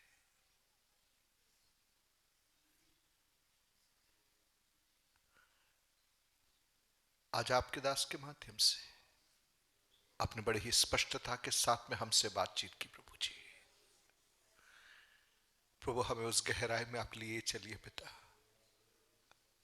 जहां पर हम केवल आपके मुख को निहार सके परमेश्वर पिता, हम आपकी करीबी को व्यक्ति रीति से समझ सके परमेश्वर पिता। उस निकटता के अंदर हम में से हर एक को आप लिए चलिए परमेश्वर पिता। प्रभु जी, मिलकर प्रार्थना करता है, जितने वचन यहाँ से बोले गए पिता, हर एक व्यक्तियों के जीवन को रूपांतरित करने पाए परमेश्वर पिता। प्रभु जी, हमारी आराधना का स्तर बदल जाने पाए पिता, हम आपके प्रकाशन के द्वारा पिता रूपांतरण को पाते हुए आपकी करीबी को कि लालायित होते हुए प्रभु जी आगे बढ़ने के लिए हमें से हर एक को आप मदद करना पिता परमेश्वर। प्रभु जी, हम धन्यवाद देते पिता, आज आपने हमसे बातचीत की। कल सुबह शाम, परसों सुबह शाम की सभाओं को भी हम आपके हाथों में सौंप कर प्रार्थना करते हैं। पवित्र आत्मा आपके दास को और सामर्थ के साथ में हमारे बीच में इस्तेमाल में लीजिए पिता। आज होने देने पाए कि आज रात को प्रभु जी हम प्रार्थना में समय को व्यतीत कर सके, आपकी मुख को हम एक और बार निहार सके, आपकी आवाज को स्पष्टता के साथ में प्रभु जी हम सुनने पाए पिता परमेश्वर। प्रभु जी, हर एक को एक और बार आपके हाथों में सौंपते पिता। धन्यवाद आपकी उपस्थिति के लिए, धन्यवाद आपकी मुलाकातों के लिए पिता। हर एक की जिंदगियों के अंदर आपका वचन बना रहने पाए और वचन कार्य करने पाए, वचन हमें रूपांतरित करने पाए, ऐसा मिलकर प्रार्थना करते परमेश्वर पिता। सारी बातों के लिए एक और बार हम दिल से आपको धन्यवाद देते, आदर में आपको देते हुए प्रभु यीशु के नाम से मांगते, आमीन आमीन। मैं चाहूंगा पापा आशीर्वचन बोलेंगे।